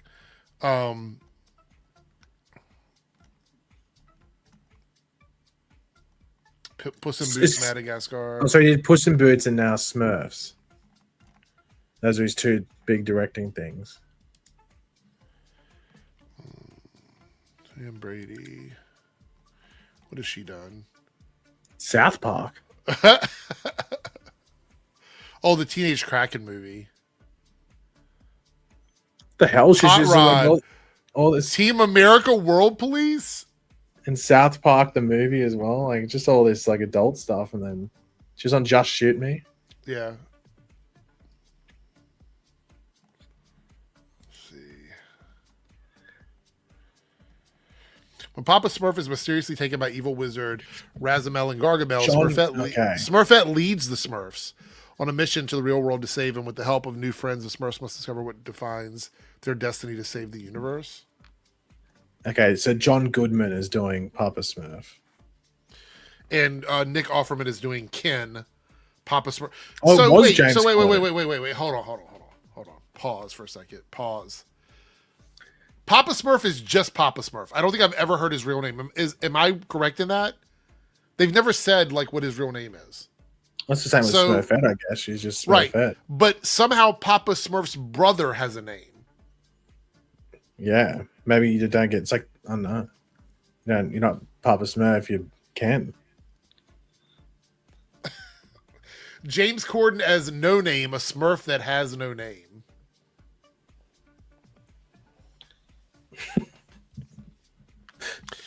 Look, the trailer was not good, and the movie looks like it's going to be. Does it have a budget? Annoying, Does it have a budget down there for what the movie costs? No, but let me see if I can find it. And what will come out when the movie comes out? The budget, yeah, most likely. Like yeah. Oh, look at that! Rihanna's producing this movie. She's a producer on the film. That's interesting. Yeah, there's no budget on here. It says that the budget was $60 million originally, but look, I believe because obviously, well, I don't know. Are older people the target audience? Smurfs has got an old brand, so I feel like it's a multi-generational thing.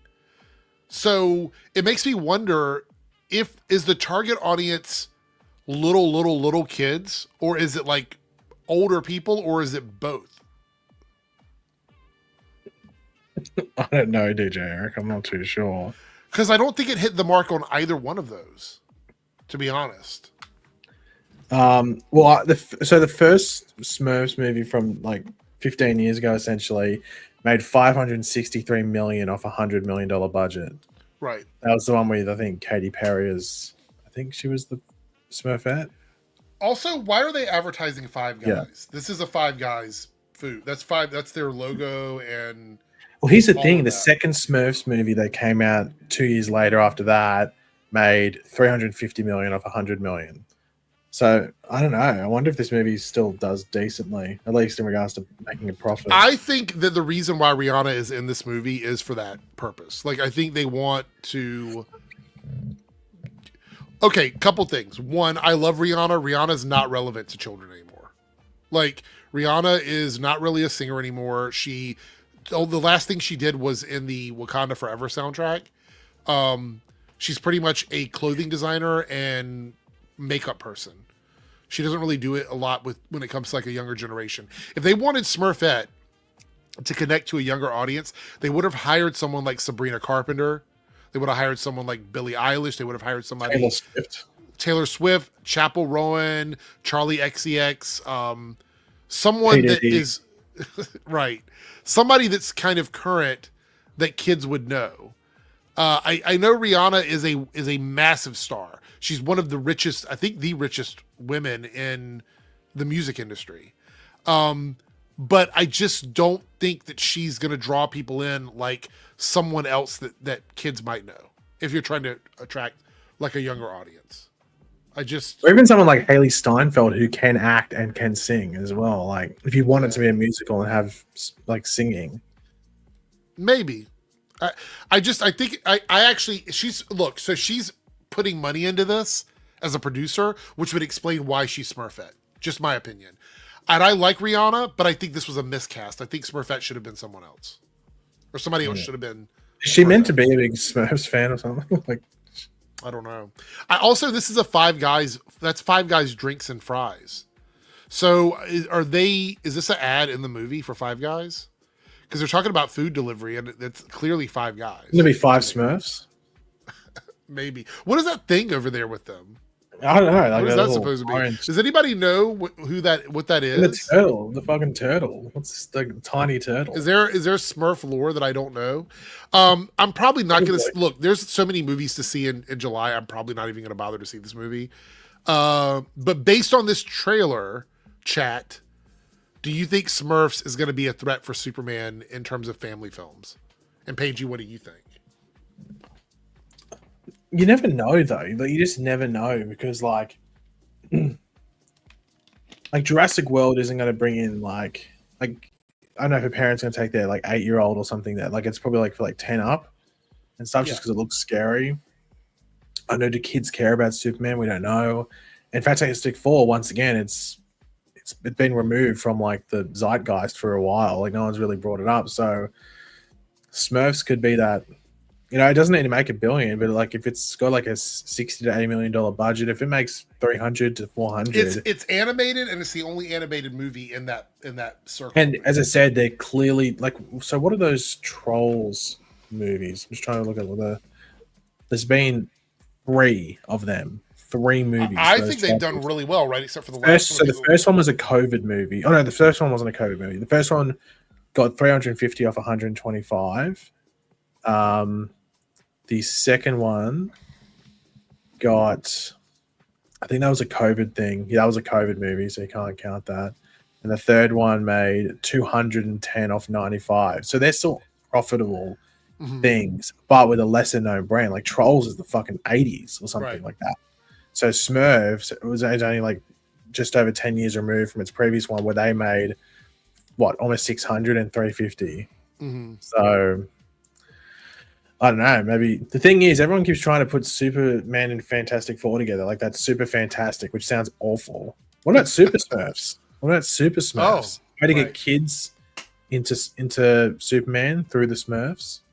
Well, I think it's funny that they took a direct hit at Superman at the beginning of this trailer. Like, also, that looked AI. Was I the only one that thought that looked AI? That opening. We can play it again. Like the guy looking up specifically, it looks AI generated. Wait, why is Rihanna on screen? Because she was at the beginning and it played a bunch of her music, so I was like skipping over that. Oh, okay.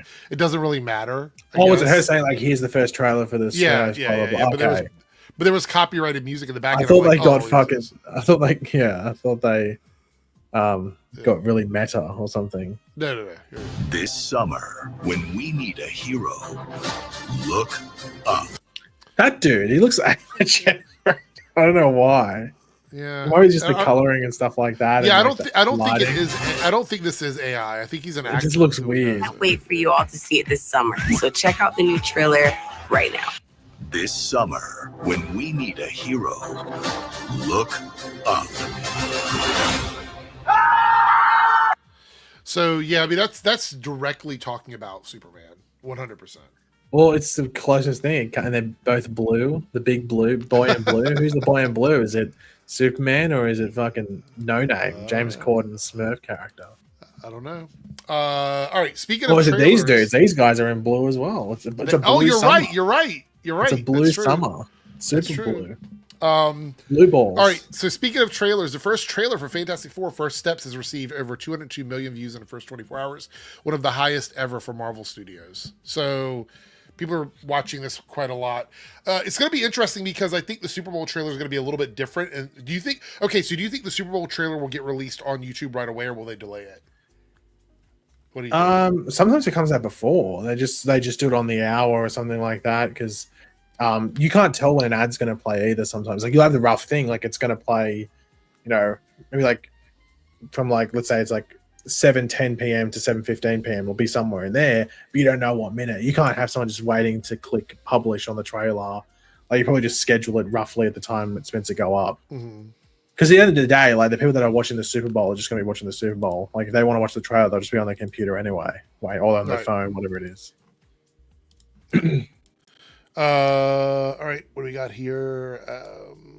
There's another thing I wanted to talk about, trailer related, before we moved on.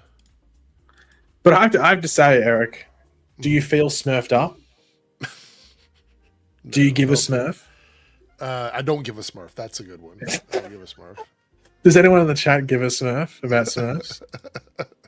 Eric's going to go to work tomorrow and just start saying Smurf as a verb or as an adjective. No, I'm not doing that.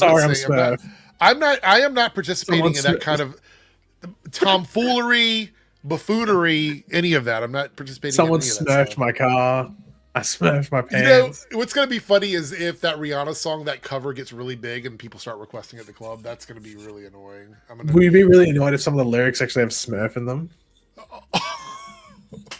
Maybe that's why they replayed the same line over and over. It's the only line in the song that doesn't have a Smurf in there. Oh, no. I hope not. That's Ooh, bad. Baby. Oh, jeez. So Sarah Michelle Gellar has confirmed they're developing the Buffy the Vampire Slayer sequel series and had this to say about it. Come on, open up. So you might have heard some news this week, but I realize you haven't heard from me. 3 years ago, I got a call from my dear friend and mentor, Gail Berman. She told me that she wanted me to sit down with Chloe Zhao to hear. By the way, there's some people trying to clown on Chloe as being the person doing the pilot. I was like, is that? No, I think really? she was. I think she wants to be like I guess like one of the producers, and I think there's like she's in talks to direct the pilot. But I mean, like that probably wouldn't get determined for a while until then. Yeah, but still, I mean, she's a great director. Like, why would they be? Well, also, like, there's been like again, Eternals is not awful. People keep trying to make Eternals awful. It's not. No, well, I don't think it's great. But in regards to her directing this, I mean, it's a streaming show. It's probably going to have a decent budget, and I mean, it'd be somewhat expected. I mean, there's been like you get people just doing like, especially for not even a pilot, just like this is the first episode. I think it's fine. I mean, she was directing, just randomly came in with no association, and she was only directing episode 6 or something. It'd be okay. That's a bit off, but whatever. Like, I think like, well, fun enough, we're talking about Buffy, but I think Joss Whedon, after the Avengers, directed an episode of the Office. So he just come off $1 billion movie and did the Office, and I think that happens like a bunch if they have like affiliation with maybe some other creators on a show or something like that. I mean, Zack Snyder went in and did an episode of fucking Teen Titans Go. Anyway, it says here, I was blown away that Chloe even knew I was, but as I've always done, I told Gail that I just didn't see a way for the show to exist again. We'd always been aligned on that, but this time I heard something different in her voice. I eventually agreed to go, mainly just to meet Chloe. And our 20-minute coffee quickly turned into a 4-hour adventure. We laughed, we cried, but mostly we both talked about how much the show means to us. I think we talked about this a little bit on Tuesday, that Buffy was kind of like a foundational show for a lot of the media that we have now. A lot of the shows that we have now. Not by itself, but it's one of the like building blocks of that type of TV. And, you know, that serialized young adult superhero fantasy type show. Is what Buffy was. And I also don't think Joss would have had the opportunity to do the Avengers stuff if it weren't for like Buffy, because people know him from that era. Yeah. But yeah, while I didn't agree to anything in that meeting, I did shock myself by agreeing to continue the conversation. These conversations did, in fact, continue over the next few years, and eventually we added the incredible Nora and Lily Zuckerman to our little tribe until ultimately one day we landed on an idea. But I've always listened to the fans and heard your desire to revisit Buffy and her world, but it was not something I could do unless I was sure we would get it right. This has been a long process, and it's not over yet. I promise you we'll only make the show if we know that we can do it right, and I will tell you that we are on the path there. I feel so lucky to be on this journey with these 4 unbelievably talented women, all of whom love Buffy as much as I do and as much as you do. Thank you all, fans who have never stopped asking for this. This will be for you. So, can you read Jason's super chat? Jason's chat in the comment. This one right here. I'm not going to read it, but we can pull it up on screen. You can read it. I'm feeling Smurfy. I'm going to go to Smurf Hub and have a good Smurf. Smurf that. I might be one of the few people here that's excited about this, only because I love this show so much. But we'll see. Hopefully it's good. Did you see this news about the Vision series? I saw it roughly when I was browsing today, but I didn't like click the link or anything like that, so I didn't know too much about it outside of seeing this guy's face. How do you pronounce his name? Probably like Ruarid. I'm assuming the last name is Malika, but I don't know how to pronounce the first Malika? name. Chat, explain to me, like you're sounding it out to me, how to like say his name. Is it like a Hawk Tour a bit? Like Ruarid? Fuck. Maybe I'm not meant to be saying it. Ruarid Malika. Hold on, let me go.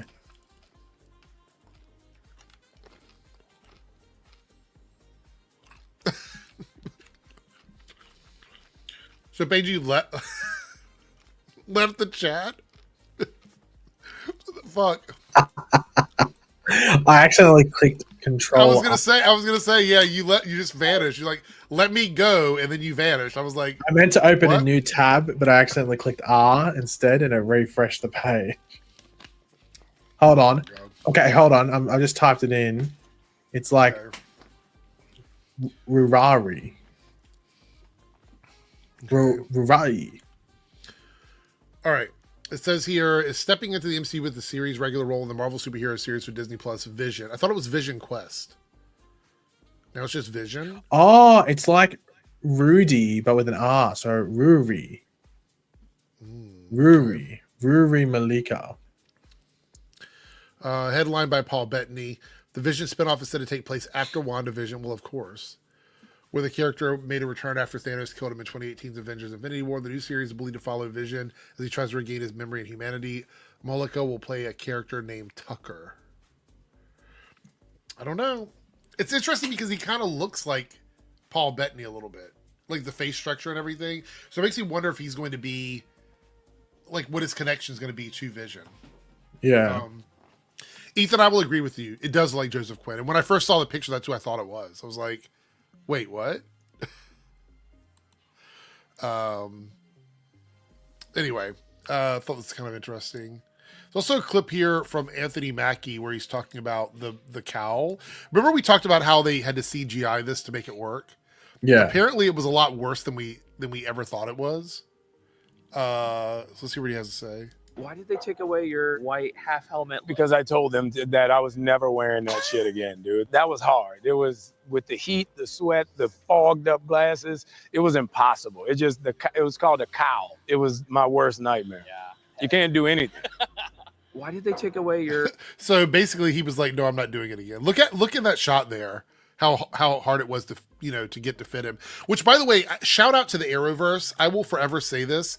Whoever their designer was that made their Flash suits towards the end of the series run knew how to do these things perfectly.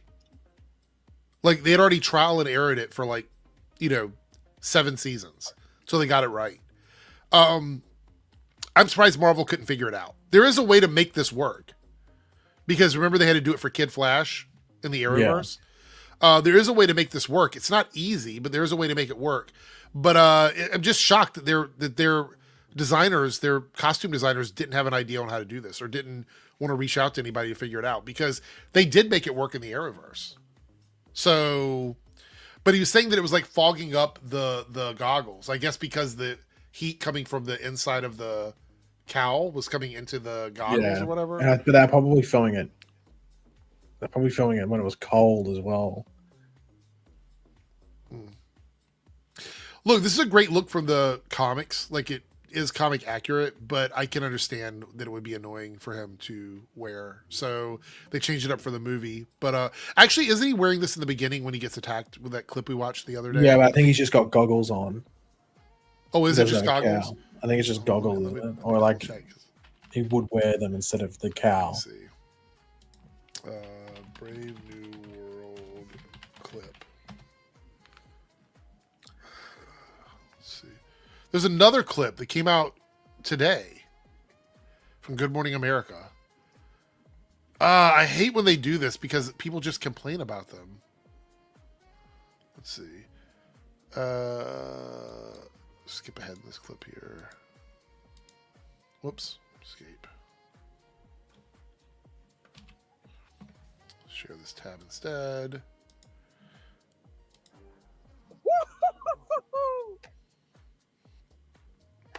Damn. Nobody saw that.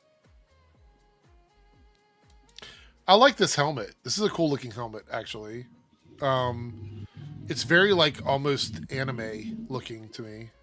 Sam, package is secured. Oh, he's not wearing anything. No goggles or anything. It's just the... I wonder if it gets ripped off or destroyed in this fight, like in the very beginning of the fight. Maybe, yeah, because he'd have to wear it when he's flying, surely. Yeah. But the other thing is that you're right, with the vibranium suit, if he's able to rip and destroy parts of it, that's a pretty big red flag. Let's see. Yeah, this is the same suit, or at least a close version of it. Interesting. All right, let's see. Remove that. Remove that. All right, let me look at our tip situation here before we go to the next topic here. So we are still 4 out of 10. I want to remind everybody what the goal is for. So if you see the tip goal at the top, if you select a teal level super chat for your area, wherever you're at, all teal super chats and higher count. So if we reach the goal, we're going to do a bonus Nerdcast on a Saturday or on a weekend. So if we hit it tonight, we will figure out what day it's going to be, and we'll go ahead and get all that set up. We're 4 out of 10. We only need 6 more. I'd like to do a bonus stream, so if you guys want to see that happen, contribute to the goal. All right, let's end the poll and find out what trailer everybody liked the most. Here we go. And see what the percentages are. Fantastic Four has 62%. Superman, 24%. Jurassic World Rebirth is only 8%. Wow. Smurfs is 4%. Who voted for Smurfs? Has to be Ethan for sure. Ethan voted Smurfs. Is it Ethan or Jason? It was one of them for sure. Maybe both. Are you surprised with the outcome? Well, I'm surprised Smurfs got even just one vote. I thought Jurassic World would be up there. I think Jurassic World is the best trailer from the 3. I'd probably rank it Jurassic World, Fantastic Four, Superman. They're all pretty close. Like, I think they're all good trailers. Mm-hmm. But I feel like in regards to like excitement for the movie, I think Jurassic World has a bit of an advantage because I was so disappointed by the other ones, and this one looks like it's got me excited for this. So do you think that the reason why you like it so much is because of the disappointment factor with the probably other movies, it factors into it for sure. Like, I'd be interested to see if and I don't know because I wonder if there are people who he pleads the Smurf, by the way. I wonder if there are people that liked those other films, like the more recent ones, and that's why they don't like this trailer. Because this trailer looks like it's a throwback to. As I said, it makes me think of Jurassic Park 3, which gets me like more of that like horror survival thing, but also like they have to almost interact with the dinosaurs because their mission. It's not like they're trying to avoid them and get the fuck out of there. Right? Like, they have to interact with the dinosaurs, but in like a smaller group. So, yeah. But then again, some people just aren't into it because also some people don't like, because at the end of the day, Jurassic Park's always going to have like a scare element to it, and people don't like the scary stuff, even if it is not that scary, but it's still going to have like jump scares and stuff. So you think some people don't like it because of the threat of dinosaurs attacking them? And also, they might just not think dinosaurs are cool. I think dinosaurs are fucking epic. Like, maybe. That's the thing. If you had I'd love, like, the one piece of technology I'd love is a time machine where it's almost like just an observant thing. So you can just observe history and stuff. You'd go all the way back. You'd go, what the fuck do these things look like? Like, I wouldn't want to jump in and just be like standing around while Tyrannosaurus Rex runs past me. Like, well, I'm going to get eaten here. You want to be in a bit of a safe environment, but I think that'd be cool. Jasmine says, I think people just don't care about Jurassic World anymore.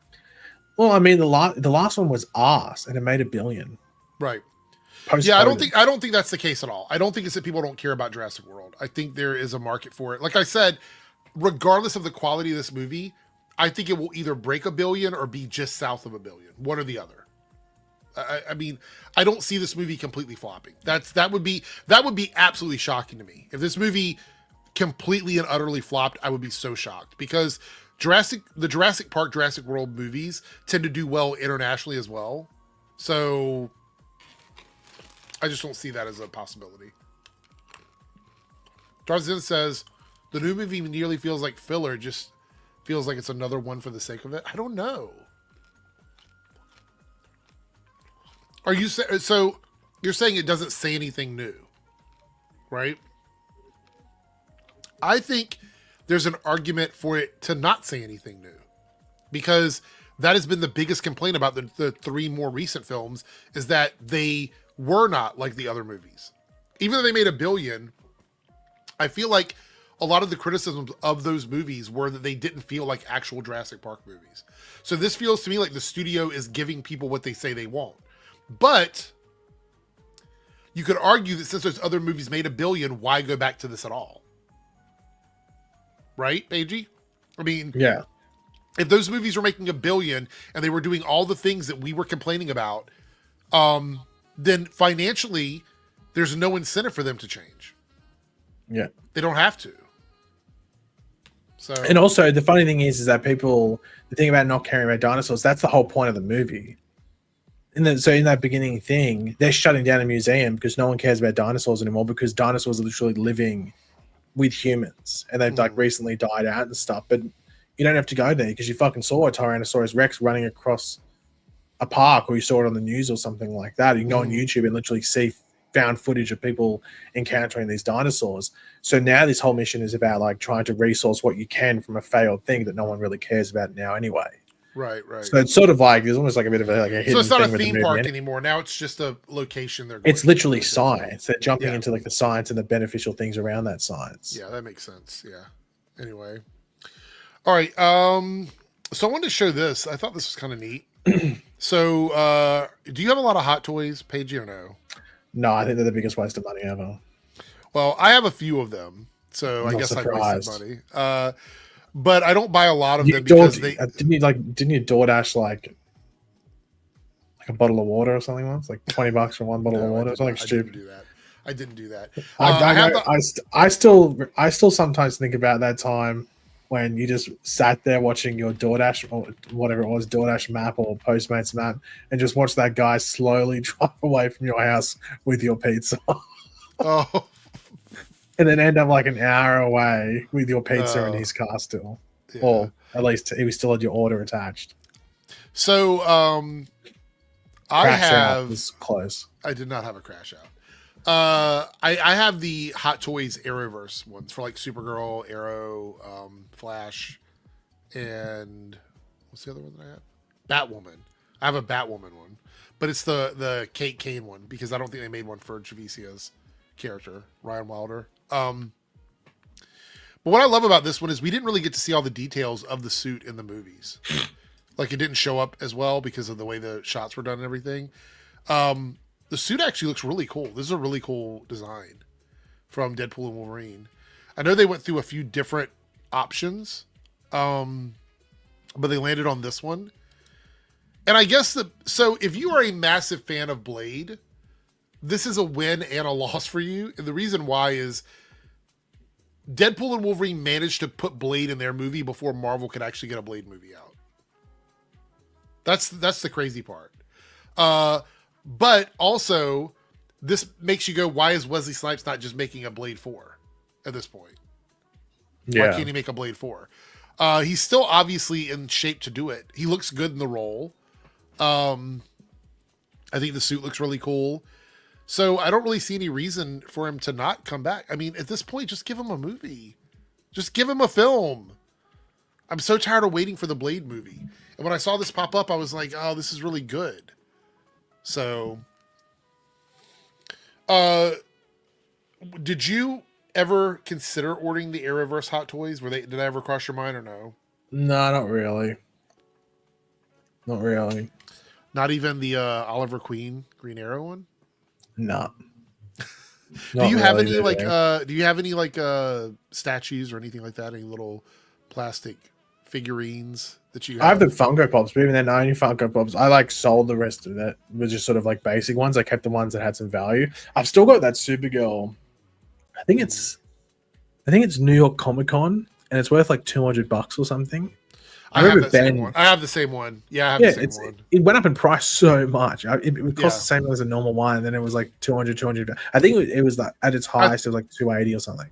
I think it's a website you can go to check the price of. Well, that's where I checked last time. Yeah. But it fluctuates. Like I think when I looked, it was about like just over 200. But I think like 3 or 4 months before, it was like 150 because it just depends how many people are trying to sell it. It's just supply and demand. But I remember Ben didn't get it, and he offered me $30 after it already gone past $100 value. I'm like, Ben, firstly, suck a dick. Second, screw your head on. Third, as if I'm going to try to give it to your like market value, I'll probably chuck on like 10%.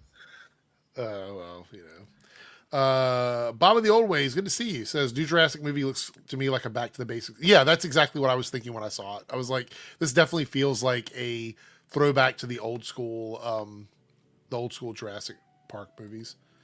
Eric? How Yeah, if you're in the original Jurassic Park movie, how long do you think you last? 5 minutes. Do you make?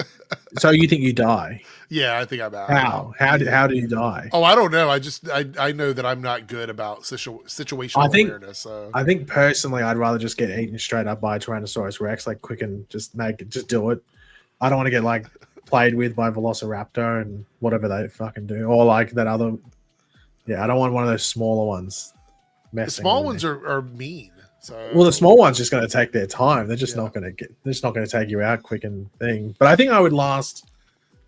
I'd like to think I would last a good amount. I don't think I would survive the entire thing, but I'd like to think I'd. Oh God, like at least 60% of. I think I'm done at the beginning. I think it's like I'm out the door and. Yeah, but you would do something stupid. You would just start like you'd be like going fat, juicy, and wet, and just like an idiot. Yeah, like that's exactly what I do. Exactly that. That's what you would do. South Texas Shark says I was thinking of getting the Metal Gear Naked Snake one. All right, Naked Snake. Yeah, there's a hot toy for that. Short Car says, "Do you guys remember the Iris West Funko controversy? You mean where they kept asking to give us like every year another Iris West Funko Pop? Like we talked about that. Like, how do you make one? It would be the most funniest boring one is Funko that Pop ever. Well, the time that they actually had that they could have done it, they didn't campaign, which is when she was Speedster Iris. That was the one time they probably could have made a Funko Pop because she actually had a bit of a distinct look. But then they just didn't. They just kept saying, "No, we want her with a notepad and pen." I'm like, what? All right, let's talk about some edgy stuff here. So I've been seeing this going around. I thought I'd chime in on it a little bit. Disney Plus lost 700,000 subscribers during the final 3 months of 2024. So I've seen a lot of people saying, "Oh, it's because they're woke and all this other stuff," which we know is bullshit. But if you had to guess why they lost subscribers, what would be your first thought on that? Like, what would you guess it is? Well, there wasn't like a lot of stuff coming out, was there? I mean, there was. I mean, that would definitely contribute to it, like lack of Sure. content. I think that's a pretty big thing. Like, people have watched everything and there's nothing for them to watch. Because keep in mind that Disney has a feature where you can pause your subscription, which is something that a lot of these don't have. So you can go in and say, "I'm going to pause for the next 5 months and then come back later," which would explain why people would basically unsubscribe from, from their accounts if they didn't see anything they wanted. So that is a possibility. So Short Car, you would think that's the case, but it's actually not, honestly. Also, it's worldwide as well. Like, it's not just in America. Like, you'd have to get into like the millions and millions and millions of dollars lost before it became a big deal. Like, this is negligible. But here's the thing. 700,000 subscribers. What people don't understand is the major reason for that is, and we'll read here, this is a continuation of the story. Let me share this tab. It talks about this in detail about all of this, but it goes, Disney loses streaming subscribers for a surprising reason. Go down here, and it says, although this is a way for Disney to pay off its huge streaming investments, the price hikes also put the company at risk of losing subscribers who can no longer afford them. In October last year, Disney Plus raised prices for its ad-supported and ad-free tiers by $2 per month. It also increased its Disney Basic Duo by $1 a month, and its bundle premium went up $2 a month. So this makes sense to me. Saying it's woke does not. That doesn't make any sense to me. It makes sense to me that what Paigey was saying, maybe there was stuff that people weren't watching and there was nothing on there for them. But money, surprise, surprise, money is the biggest contributing factor to why people do not continue to subscribe to a service. Is it goes up in price and they can't afford it anymore, or they can't justify it. Yeah. I mean, like, I unsubscribed from stuff. I mean, today, like literally while I was streaming, I subbed to like the sports streamer in Australia because they gave me $1. It's normally, how much it normally is per month, Eric? How much? 35. And they gave it to me for $1. So I'm like, fuck, I'll take that $1. Right. Thank you very much. And I'll see if I can be bothered. But like 30, like it's insane, like some of the prices. So like, I mean, if I'm like Disney Plus, like I don't have Disney Plus at the moment because I watched everything that I wanted to watch and there's nothing coming out. I don't care about the Spider-Man thing. So I'm not going to bother staying it. But then I think I caught up on a bunch of stuff that I hadn't watched on Disney Plus when I subbed to it last time. And it's because they gave me my whole hack now. I just unsub. I'm like, fuck you. I forget about it for a certain amount of time. And then they offer me literally 90% off for like a month. Yeah, Disney yeah, Plus, you can do that. That's a hack for everybody, though. Almost every service does that. It's the best thing to do, and like they'll give it to you for like either they give you a percentage off, or they'll give you like 3 months for the price of one. Yeah. So I will say this: like, if you look here, it says at the end of the day. Wait, hold on, I'm on the wrong tab. It says here. Hulu subscribers also suffer from the price hikes as Disney increased the monthly price for Hulu's ad-supported tier by $2 and its ad-free tier by $1 and raised the monthly prices for Hulu and Live TV bundle ad-supported tier by $6 a month. Yes. So what's that? 2 on average, 2 per service. But I mean, what's like? God, like. How far away from me are we from just the streamers collapsing and them just bringing back cable? Oh, we are at the doorstep. I mean, like this to me is a huge, big, like if we've ever had a red flag before, this is the reddest flag because Netflix is raising its price again in the next 2 months. I read, so they're going up again in price. I don't think the smaller streamers can survive on just charging people more. Well, they're going to have to go back to ads. They're going to have to go back to just doing ads. It goes into that thing we were talking about the other day where like the Buffy the Vampire Slayer thing and shows are struggling so much to be in that conversation, like the cultural conversation where is anything really like a show that people really talk about where it captures the thing. It's Game of Thrones is really the last one. Stranger Things. Stranger Things is the only one, I think. On Netflix? Oh, you mean that people talk about? Just in general, where it feels like it's just like this. It's a cultural thing, and that's about to end. That ends this year, doesn't it? It's about to end. So like Stranger Things, yeah, this is the last year for Stranger Things. And so like, and I think a big issue around it is that like all these shows are spread over different streaming services, and then like whether it's some aren't even available in certain countries or they're delayed or and then and people get priced out of it. Like you got to choose. Like you might be able to afford 2, but like what 2? Yeah. No, I don't think House of the Dragon. No. I don't think so. Yeah. No, Game of Thrones 100%. And that was back when like Game of Thrones was releasing like a season per year. Like it was still a thing. But like it was a big thing. Like Sunday night HBO and Game of Thrones was a big one. Like there'd be they'd show Game of Thrones at like bars and like their bars and places and clubs would have like Game of Thrones nights where you sat and you watched Game of Thrones on like a big screen.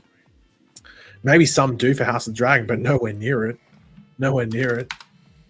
And I wouldn't be able to tell you what the next show will be. But you know what the only one the show, funnily enough, it probably will be, and it probably shows in regards to like the retooling side of things we are in now. Harry Potter. Oh, yeah. And that's if the show's like half decent. The show would have to still be decent. So that's like just a prediction. But outside of that, I mean, everyone thought Percy Jackson was going to be it.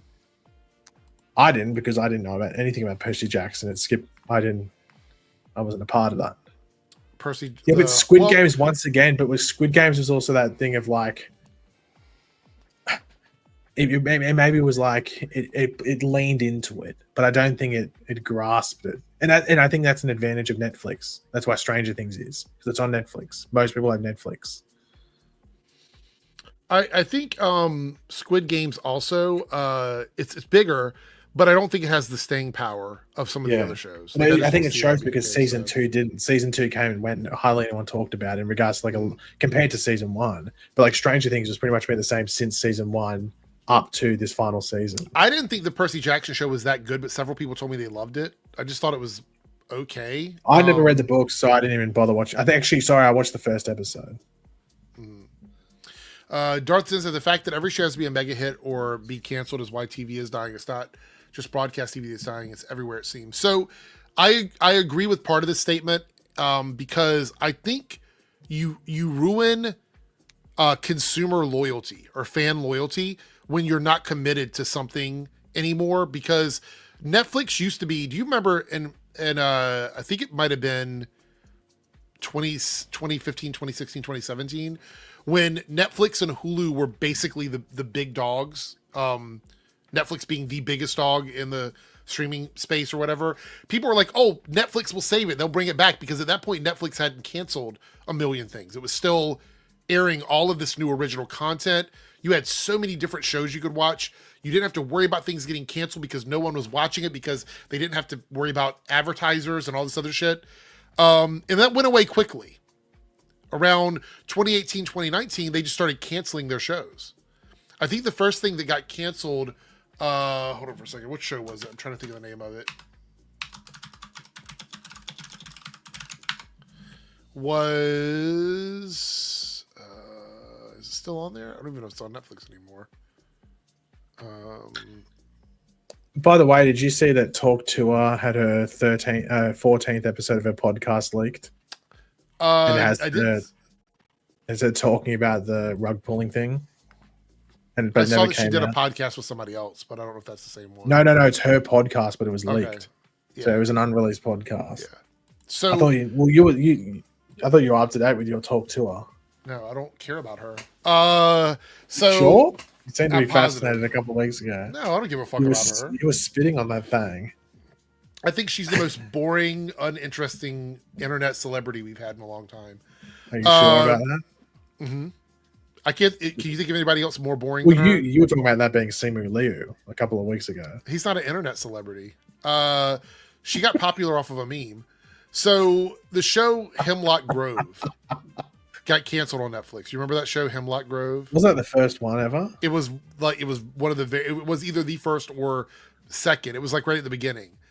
So that show came out. I thought it was a great show, a lot of fun. They ended up canceling it, and then that was the beginning of the end.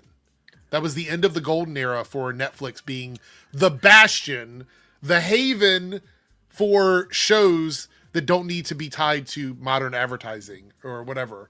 Smurflenet thing. But that went away quickly because of that, and now we live in a world where people can't get like attached to a TV show on streaming because they'll cancel it. Well, it's not even that. Even if something is a big hit and you get attached, you're waiting 2 or 3 years until the next season comes out, and by that point you're detached.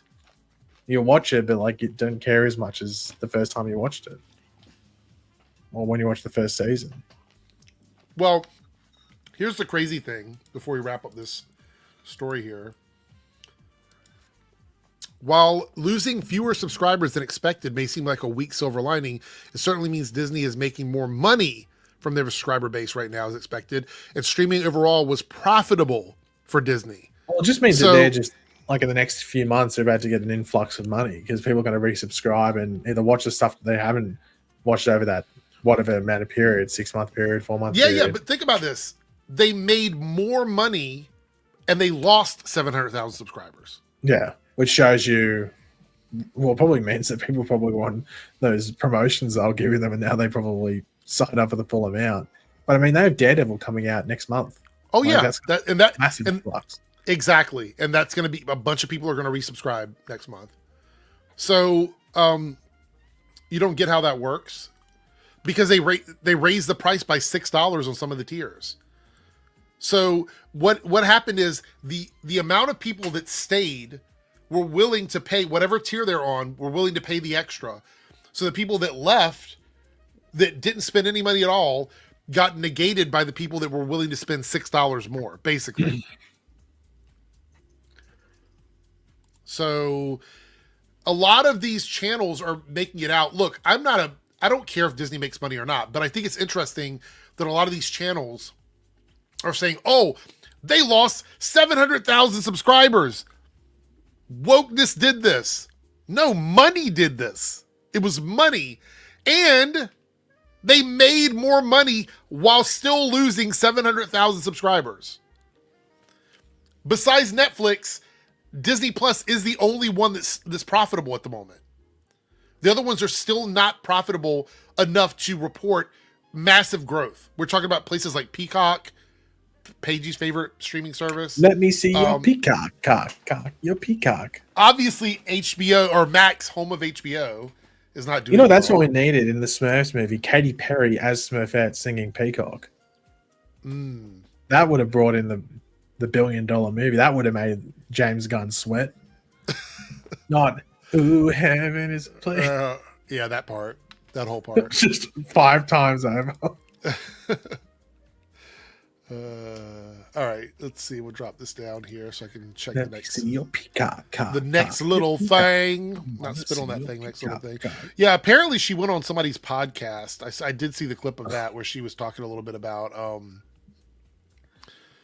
like how she was the one that was scammed because she believed someone that was like her team was helping her. I don't know, something about her being scammed by the people that. To be fair, she'd probably be a good fit for Smurfette, wouldn't she? No. I will be glad when we're no longer talking about her, and I mean that wholeheartedly. I don't ever want to talk about her. I don't. Eric's got beef with Hawk Tour. I mean, if you mean finding someone extremely boring, I guess that could be beef. I don't understand. Look, I'll be honest. I don't understand this era of internet celebrity. Like, I understand, like, you look at someone like Mr. Beast, even though I don't like his content, or Logan Paul, Jake Paul, those guys, whatever. I understand that because there's some sort of, like, effort on their part to make content. With her, she literally said one funny thing, and then she's got a podcast.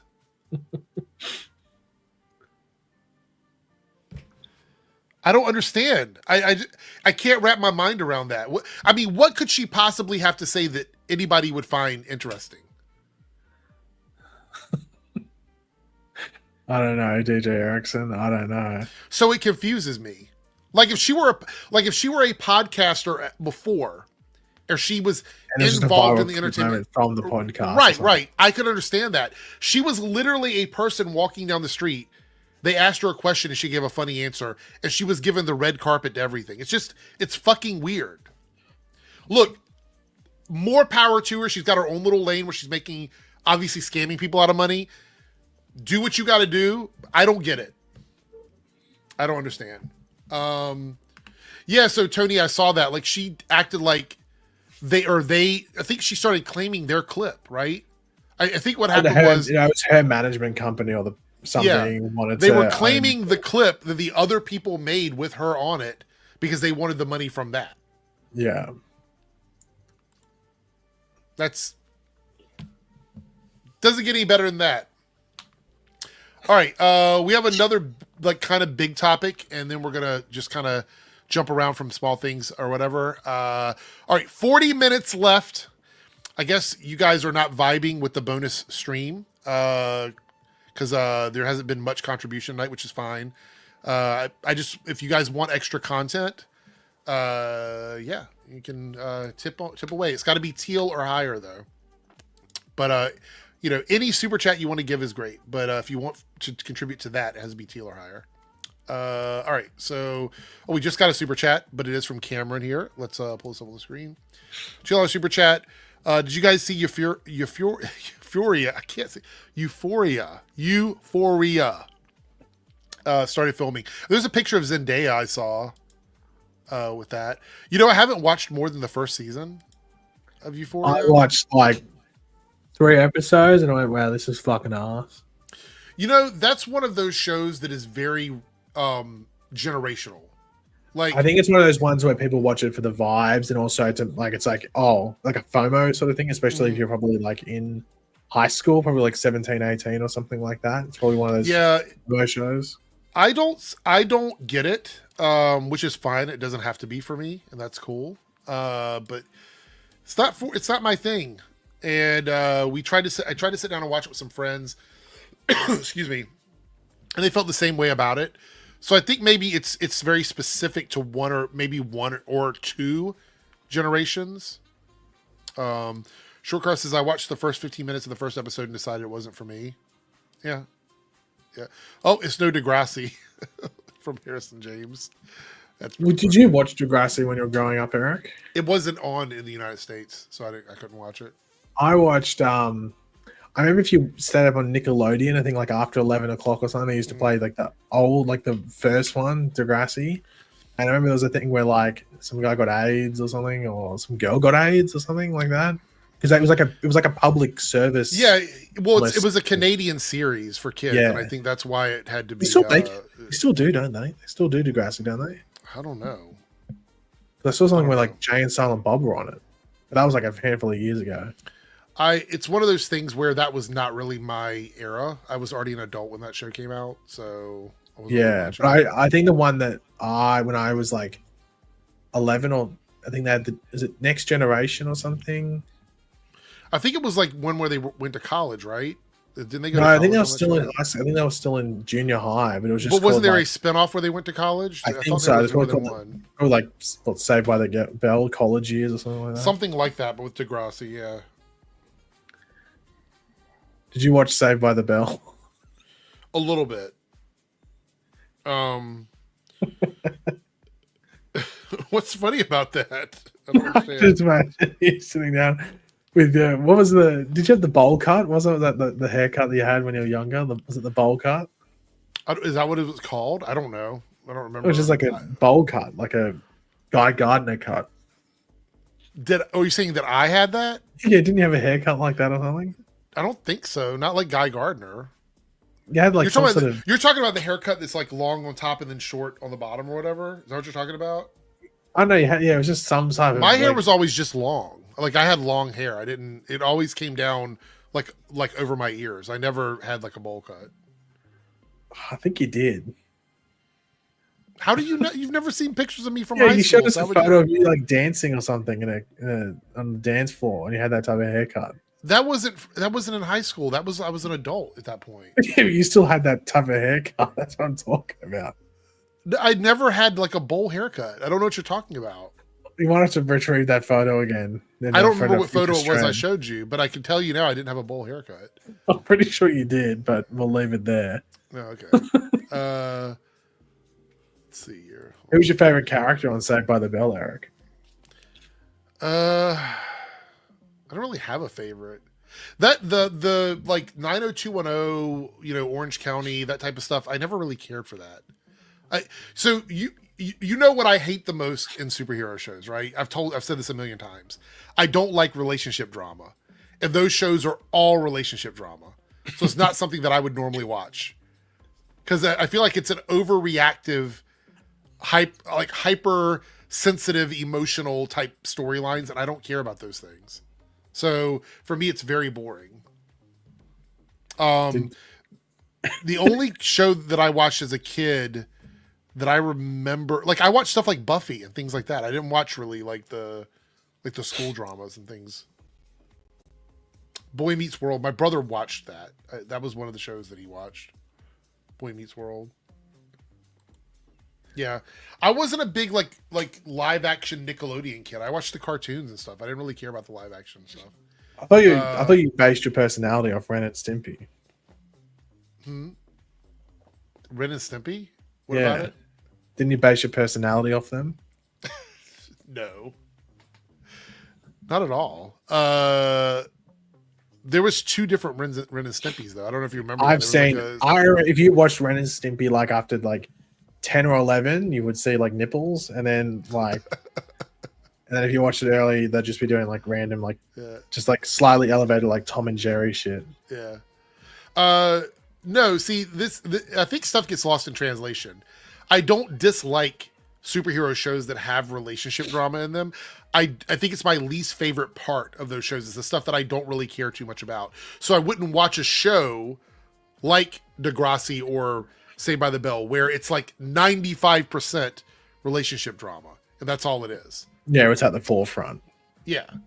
So I did watch it. I did enjoy Invincible. Paigey didn't watch it, obviously, but because you haven't watched it since season 1. I don't think I even watched season 1. Exactly, right. I think I watched like 1 or 2 episodes. I thought Invincible was really good. I'm trying to think. I didn't like the second episode as much as the first and the third. Yeah. What was I going to say? Can't remember now. Oh, I started watching that new OJ show, but I know, it's like, I think I have to commit to it. OJ show? Yeah. Is it a drama, like a reenactment? No. It's just like one of the lead investigators from the case from back in the 90s is going through all the evidence and stuff. And you actually see all the photos. I think it's meant to be the real photos. They're fucking gruesome. It's like the autopsies and everything like that. And like he goes through like exactly, but I only watched like an episode of it. You'd love it, Eric. Probably not. You like true crime. It's not really. Yeah, but you love OJ. No. You sure? I'm positive. I don't. You know what? I didn't even know what OJ was popular for when I was a kid because I didn't watch sports, so I had no idea who he was.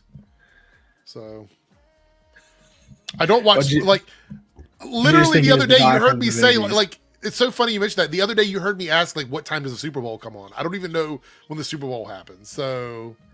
Well, there's a ton of them. I saw the Diddy documentary today too. I saw that was advertised to me today on. Why are you acting as if you haven't watched that multiple times? The Diddy documentary. I haven't watched it at all. This is the first time I saw it was today. Do you have a curious bone in you about the Diddy documentary? So let me tell you how I decide, like prioritize what I'm watching. So if there is something that is airing right now, like Survivor or Big Brother or one of those shows, I have to watch them right away because otherwise I'll get spoiled on them immediately because there's no chill on the internet when it comes to spoiling stuff. So I have to watch them right away. So that gets priority.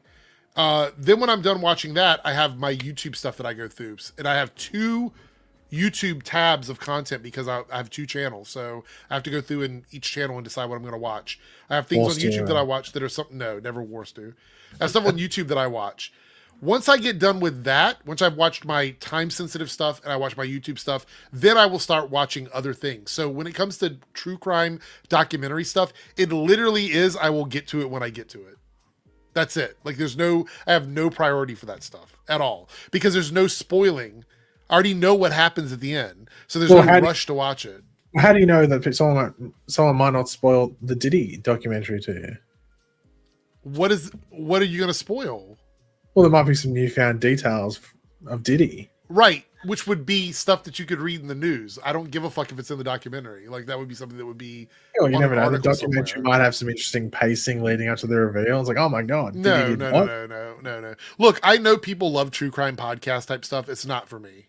It's not. I'd rather just read an article on it. Like, when I watch the videos, like, this is the way it looks for me. So, if I were here we go. This is the way it would sound. Like, you're watching a true crime. And the whole point of it is the guy shot another guy in cold blood. This is how they do their podcast. Hi, everyone. Welcome to today's podcast.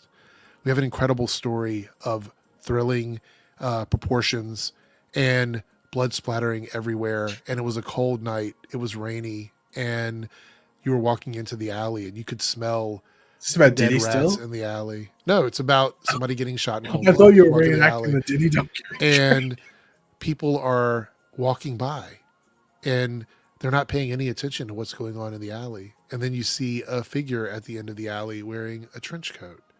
And that figure could possibly be just another person in the alley with you. And this is what they do for 45 minutes to get to the point of the video. I thought you were leading us up to like a surprise reveal that it's actually R. Kelly. No, but what I'm saying is those types of things are not interesting to me at all. Like, just tell me what happened. Well, I maybe don't you need care a bit about more of an entertaining all thing, the other like stuff. Someone like does voices and a bit of some jokes in there or something like that. I mean, the person's already dead, so it doesn't really matter. So, like, but what I'm saying is like I don't that. care about any of that. That's what I'm Well, saying. how do like, you know? Obviously, you haven't heard it. Obviously, I think it's a hypothetical one. I don't know if it hypothetical in what way? Well, we don't know. We'll have to put it into action. No, that's literally what they all are. That's what they Maybe are. that should be the conspiracy podcast. It's just you know how long the episodes would be 3 hours then at that point if we did it like that. Why? But that'd be funny. It'd be a funny 3 hours. But no, it's like for me, I just want to get to the point. Like that's my whole thing. Like I don't need you to set the stage for me. It's not a campfire story. Like I want to know what happened. So get me to that point. There's a couple of guys here that I know on YouTube that I sometimes go and stream with them that do that. They sit and they listen to like these 2-hour like podcasts about true crime stuff or whatever. I am so bored by that. I will fall asleep watching that stuff. It's literally like white noise for me going to bed. Like that's how much I'm interested in it. I don't care about that stuff. Literally, the worst content I could watch would be like all relationship stuff or true crime podcasting. That would be the worst two things for me. Now, I will sit and listen to like Bigfoot shit and Loch Ness shit all day. Like, you can put that on the background. I will listen the fuck out of that. But true crime stuff is so completely boring to me. Just tell me what happened. Just tell me. Well, with the exception of like Snowtown. Like, if it's a movie, like a legitimate movie where they're doing a full-on like retelling of that, that might be interesting to me. But listening to people tell me about it, no. I don't care about that. Not at all. All right. We have one more thing here to talk about. And let's see. Here we go. The drama of it all. So I saw this today and I was like, what the fuck? Did you see this? Yeah, I did. Yeah. Okay. So Deadpool creator Rob Liefeld would no longer work with Marvel after Deadpool and Wolverine premiere ignites. So truth be told, this guy has always been kind of a dick. Like, have you kept up with him at all on social media or anything like that? He's just kind of a dick. He's kind of just an asshole. And even people that have met him in person are like, he's just an asshole, right? So no one gets along with this guy. There's a clip of Stan Lee making fun of him drawing feet. Did you ever see that clip? Let me see. I think I've seen people reference it. Let me see. Let's see. Stan Lee, Rob Liefeld. Feet. Where's it at? Here it is. This is funny. So this is Stan Lee talking to him. Explain our thinking on how we're Okay, so hold on before we get started. That's Todd McFarlane right there, right here. Stan Lee, and this is Rob Liefeld, the one that the article is about. Listen to how he gets roasted here. This is pretty funny. And why we're doing overkill the you way it can is. think and draw at the same time. Yeah, and especially if it's going to be overkill, his equipment's got to be overkill as well. Oh heck yeah! Always Okay, remember, he's tough, but he's not violent. Okay, along those lines, he's got the biggest shoulder pads ever existed. It's like I figured he would. Okay, I'm gonna give him some big knee pads here, because a guy like him that's got some armor and got some guns and stuff like that is gonna. Boy, he looks grim, doesn't he? Kids, the kids like. So, you know what's funny is listening to Stan Lee talk, you can tell that he was not vibing with the 90s type of characters. Yeah. Like, it's pretty clear to me that here he's like, yeah, this isn't really the kind of character that I like. Anyway, this is the height of like shoulder pads, guns, knives everywhere, straps everywhere, belts everywhere, pockets everywhere, chains everywhere. Like, I remember this era of comics very vividly. The kids like the dark, moody stuff. I mean, they seem to. Yeah. But I have a question I've been wanting to ask you guys. Mm-hmm. How long does it take these people to get dressed? These kind of characters. Who says that? I mean, they're. Okay, I forgot about that. That's funny. That's fucking hilarious. Something they have to get out quickly to save the world, but it takes them an hour and a half to get into all of this stuff. That's right. They work fast. That's right. Getting into the costume is like going to the bathroom in comic book. You never show it, but you assume that Superman and Batman and Spider-Man actually do go and you. Well, to be fair, Superman and Batman's outfits are basically leotards with like a belt. I mean, yeah. Like, seriously, it's probably one of the easiest things to get plus also Superman and like Flash and other characters, they get into suits really quickly. Batman's could be just under his outfit, which is right. I mean, if you reimagine a lot of this golden age and silver age characters, their costumes were like under their regular clothes. So is your haircut similar to Rob Liefeld's here? Like a similar, maybe a bit longer? No, it was always long over my ears. So but did you have it like shaped down the bottom and then like done? It came from. Doesn't everybody have the bottom of their neckline shaved? Well, no, that's what I mean. Like, did you have that and it was just a bit longer coming down? But you can see how it's like even, like it's a bowl, like a bowl. Well, yeah, I mean, of course you have your neck lined up. Like, everybody should be doing that, right? I mean, who doesn't? I mean, some people have hair all the way down the back of their neck. You have to line your neckline up. Like, yeah, I know. That's what the barber does. Yeah, hello. Yeah. Knock, but, please do that for him. Yeah, but like, no, I mean, my hair was not like his. He's got short, like surfer hair. So okay, I'm just asking. You urinate every now and then, right? Right, but you never do show it, do you? No. It sounds to me like Stanley is throwing shade at them in this little. I do find it interesting here how they're able to both do this without covering up because he's left-handed and Robert Liefeld's right-handed, so it actually works. Where you can actually still see the character. Yeah. Is he left-handed? Or is he just doing that? Is he like ambidextrous or something? You know what? I don't know. He does a lot of like streams where he draws, but I've never watched him actually draw anything. I've only watched Jim Lee do his streams where he draws. I've watched Jim Lee's. Yeah, I've done those. Very often you show people getting dressed, especially women. I seem to recall that now. Yeah, no. You draw hands? Are you into hands? Oh, really? yeah, I'm the best. You do hands? I'm the best. Why don't we give them here? Do you do hands? That was like, I mean, I hope so. The characters have hands, so if you don't draw the hands, what are you drawing? A little stub on the end of the arm? Wires coming out here, coming down. Up. They love that the kids stuff. love wiring. The wires that he'll trip over. Why don't we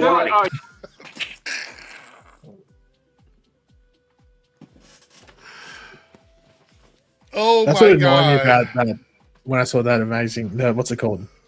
New Spider-Man show. Like his proto suit had all those big tubes coming out. I'm like, Yeah. How does that knock it more on something? Well, he doesn't have that suit by the third episode. So I saw that he gets Yeah, so it's funny. Oh yeah. Hey, you draw good wires. Oh. Does he have a double identity? Is he really a meek accountant in real life? Who else could he be besides Overkill? Well, I mean, when he takes off all... Oh my god. Who else could he be? You just made up a name. Oh, he's Jim. It's just funny because it's interesting to see like the actual architect of modern superheroes talking to these guys who are like basically redesigning what superheroes were in the 90s. And he's like, they need a secret identity and it needs to be practical. These guys are like, no, none of that. No secret identity. He is just overkill. He doesn't. It's almost like there's no layers to the character. Like it's just, there's no realism to him whatsoever. It's completely 100% just unbelievable stuff is what they're going for. So. All these clothes. Is he a 97-pound Do you see weakling? him taking rough fist? Okay. His thumb. He would have 3 different cannons that are facing you for the large kapui. So right here. They could be like missile launchers or whatever. But he's going to have those right over here. What And this makes you guy's make alive. those value judgments? Why only 3? He's got 4 knuckles. Because the reader's and then crazy. this- Why does he have more on that side than that side? No. These asking them like logical, legitimate questions about this design is funny. This is so funny. Oh, for the sake of our unseen viewers, is this really the type of thought process that you guys go through when you create characters? Except for we have more than 20 minutes. We're usually probably longer than you usually take. Well, I think I've got. So to is this take an actual seriously. character? They have to make one up on the spot in this. I don't know if this actually became a character. I think because this would have been around the time, like right before they all kind of left. So let me see. But was this made up for this design? Did they just make it up on the spot? This is the only clip I've ever seen. So I think it is a character. So this is the character here. Overkill. Let me share the screen here. This is what he ends up looking like in the end. Oops. There. Overt Kill is what the name ended up being. Overt Kill. And Bomb Blast said it was a Spawn villain. Yeah, okay. Michael here confirmed. All right, have a good night, Darth Zen. All right, let's get back to this video here. This is actually funny to me. Which isn't easy for me to do, but I think it's very impressive that in a matter of 20 minutes, you guys could come up with something like this. I mean, bad as it is, it's...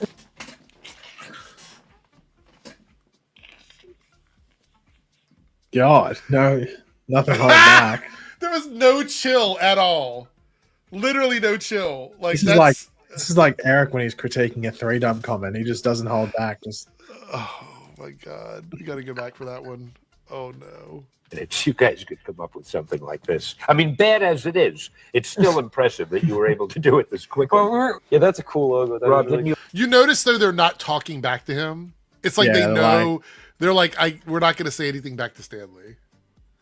Short Car said that was a roast. It wasn't even subtle. Yeah. Promise that you would draw and we would do the talking. And when you I'm grow sorry. up a little more, we'll let you in. Well, when you were creating characters, Stan, what was the process back then? I mean, because Rob and I right now, we do our own writing and our own drawing. We don't collaborate with anybody anymore. So that's the problem, and I've been meaning to talk.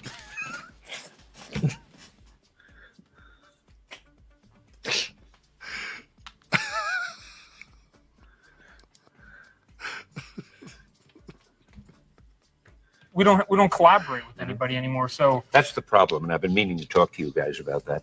Boy, he is one grim-looking guy. There's no way this man can move. He's got to have a power to defy gravity, I would say, just looking at him. He's a tank. I mean, what are you thinking? Now, the funniest thing would be if you say that these are jets and he's the fastest man alive. That and the way you have him, we've got to justify all of this paraphernalia somehow. Okay. I don't know that you're really doing my character right. That's all right, I guess, for a bunch of beginners. I just want you to, we have a minute and a half or so. I want to tighten those feet. Okay. All right, guys? Okay. Give him an ankle bone here, an ankle bone here. I think it takes you longer to sign your name than draw a picture, you know? Oh my God. It is. I'm going to step out, okay? Incidentally, you guys have ruined us. We've decided to give up comics and we're going into showbiz. We'll try to.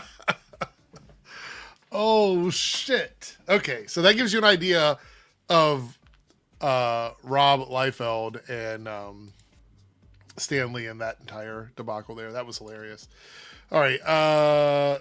He goes on to say, Rob Liefeld is done with Marvel, which, by the way, Marvel's been done with him forever, so I don't really see how that's I mean, it's like somebody telling you you're fired and then saying you quit. You know what I mean? That's the vibe it gives. Or it's like I don't even know. It's almost like your girlfriend dumping you, and then like you reply, no, I'm breaking up with you. Yeah, that's this energy.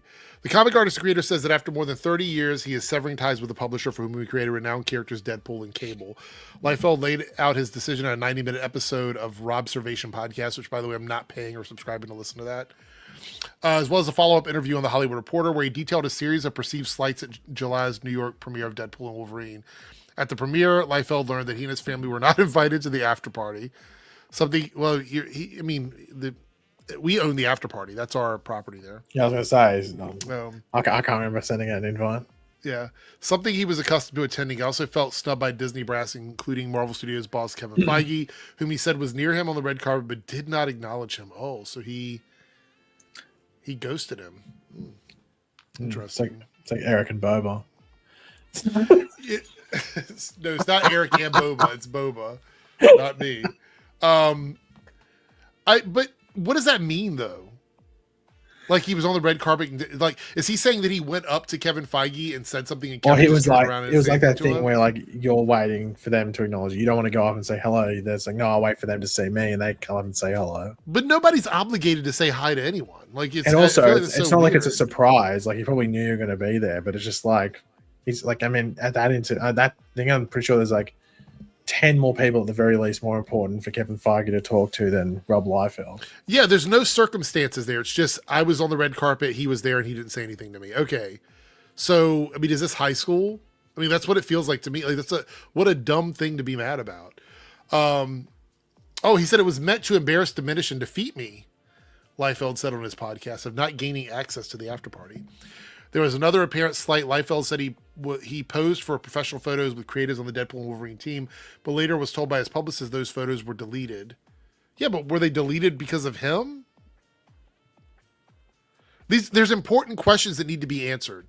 Were the photos deleted because he was in them, or did they just decide not to use the photos? He believes they were only taken believes. That word's doing all the heavy lifting here. He believes they were only taken as a courtesy and not intended to be used, although other photos featuring Liefeld alone as well as with his family appeared a part of Disney's Getty press portal from the event. So that's funny. So they used the other photos of you, meaning that you weren't blacklisted from the photos in the system. Getty Images still had them. But some of the photos that you took were not used because they were deleted. And that's the that prove something. So why would they delete those and not the other ones?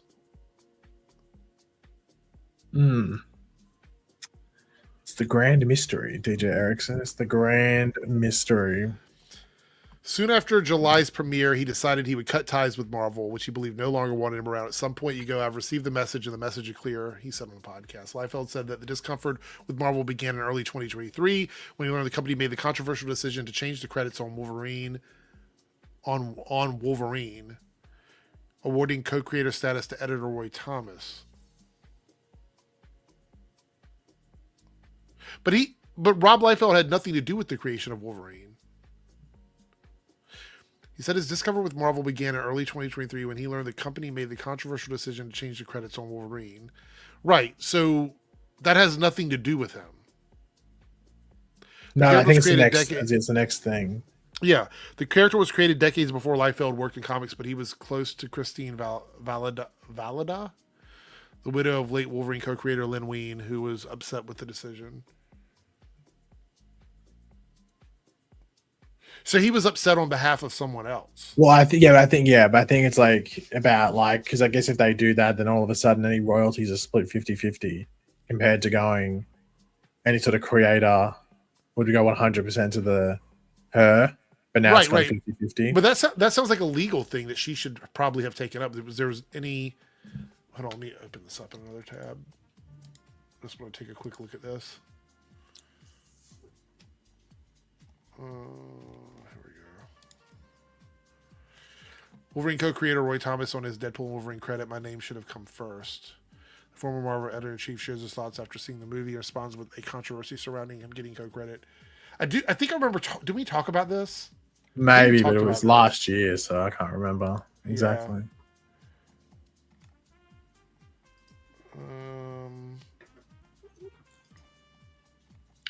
This sounds to me like a dumb dick measuring contest, honestly, with money involved. That's what it sounds like. All right. A year later, on June 3rd, by the way, that doesn't have anything to do with him. He might be upset on her behalf, but it's business. Like you don't fuck up your money because you feel bad for someone else. Like, if you want to help out, there's other ways to help out. Just saying I felt bad about it doesn't do anything. Well, I think he just says, I don't think he says the core of it, but it's just like that's where the rumbling started, and he got a bit suspicious. But what it says, discomfort is the word that's used. He said his discomfort with Marvel began in early 2023. But what I'm saying is, though, why would that lead to discomfort for him if he's talking about in regards to everything to do with all this press stuff? Like, those two things don't line up for me. Well, like, it doesn't make any sense. I think that's why they say in France, Eric, you keep reading. We'll see if we get there. A year later, on June 3rd, 2024, Liefeld fired off an email to Marvel asking if he could receive a special credit on Deadpool and Wolverine and inquiring what else might be offered him in terms of access to movie premieres and other promotional. So he wasn't actually invited originally. No, I think he was asking like just in advance, probably just for time wise, just like, oh, do I have to be there? Like well, no, it says Liefeld fired off an email asking Marvel if he could receive a special. So he wanted an additional credit that was not being offered to him on Deadpool and Wolverine. Probably some sort of a like special. Well, no, I think it's because I don't think they do the thing where, like, you know, when you watch Superman or Batman, says Batman by Bill Finger and whatever the other guy's name is, and then Superman says like Joe Siegel and Jerry Schuster. It doesn't say that for Deadpool. It just would probably say like special thanks to and the thing, but it wouldn't say like a created by blah blah blah. By the way, I'm going to start a poll here. I'm going to ask this question just because of the tip goal. Do you guys prefer?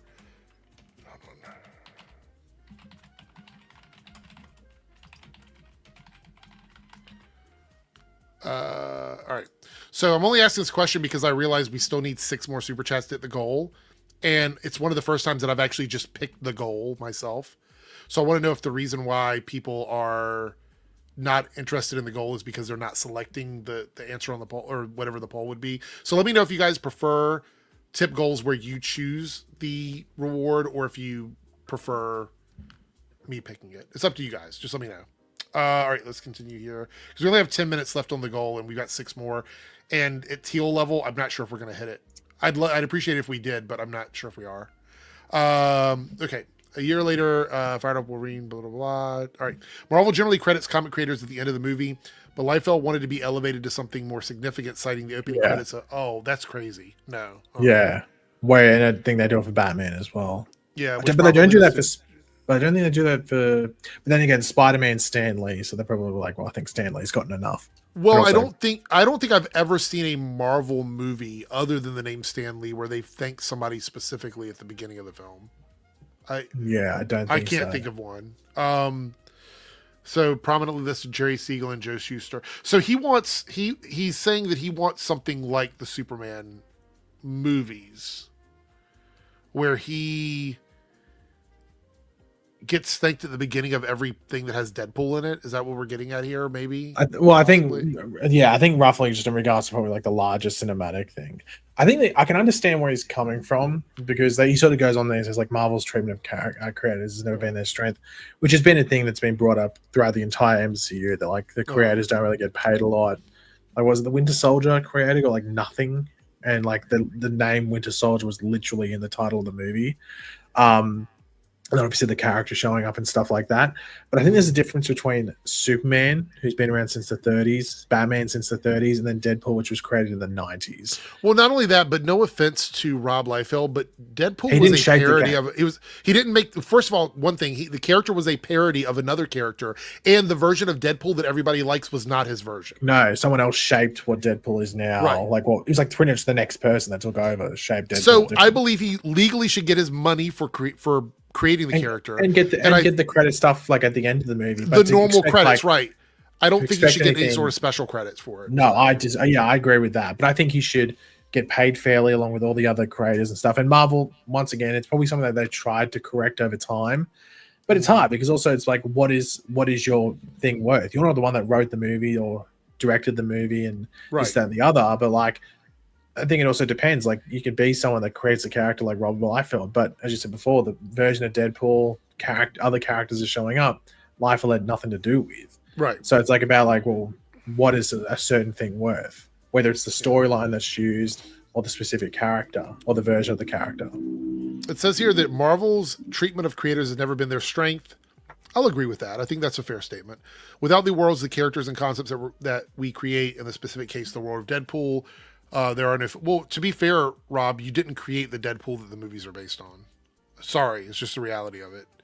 No blockbusters to distribute. I'm not the easy button at Staples. I'm the human imagination behind it all.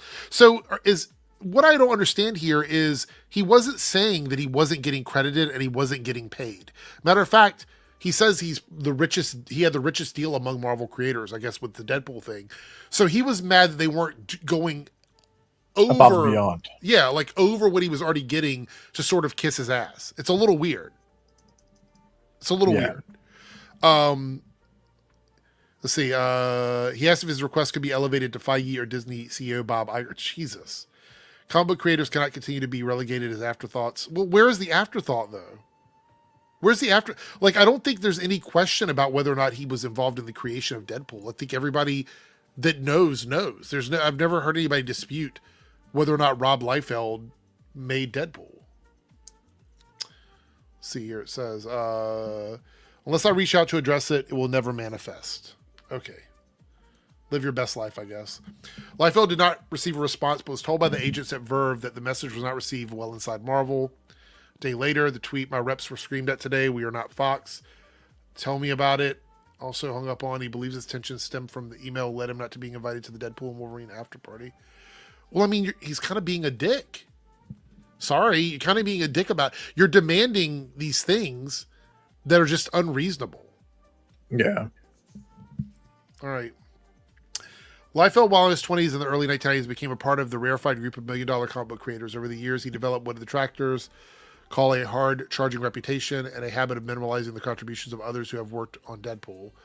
Yeah, because he believes because he created the way Deadpool looks, that's it. That is the core of everything Deadpool, which is not true.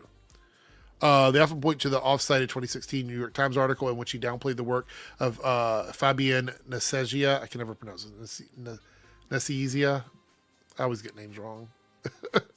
who is credited as co-creating for scripting Deadpool's first appearance in New Mutants number 98 from a plot by Liefeld, who illustrated the 1990 issue. Let me see if I can pronounce. I'm going to get his name right. Only because I like his work. So let me see.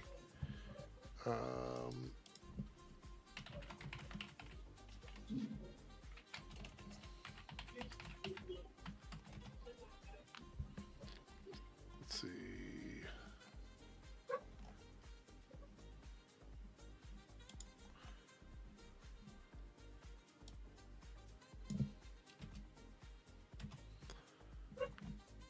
Geez, like I'm looking it up and like this is the only person with that name that I can find. It's the only one, and so there's no actual. All right, so let's see.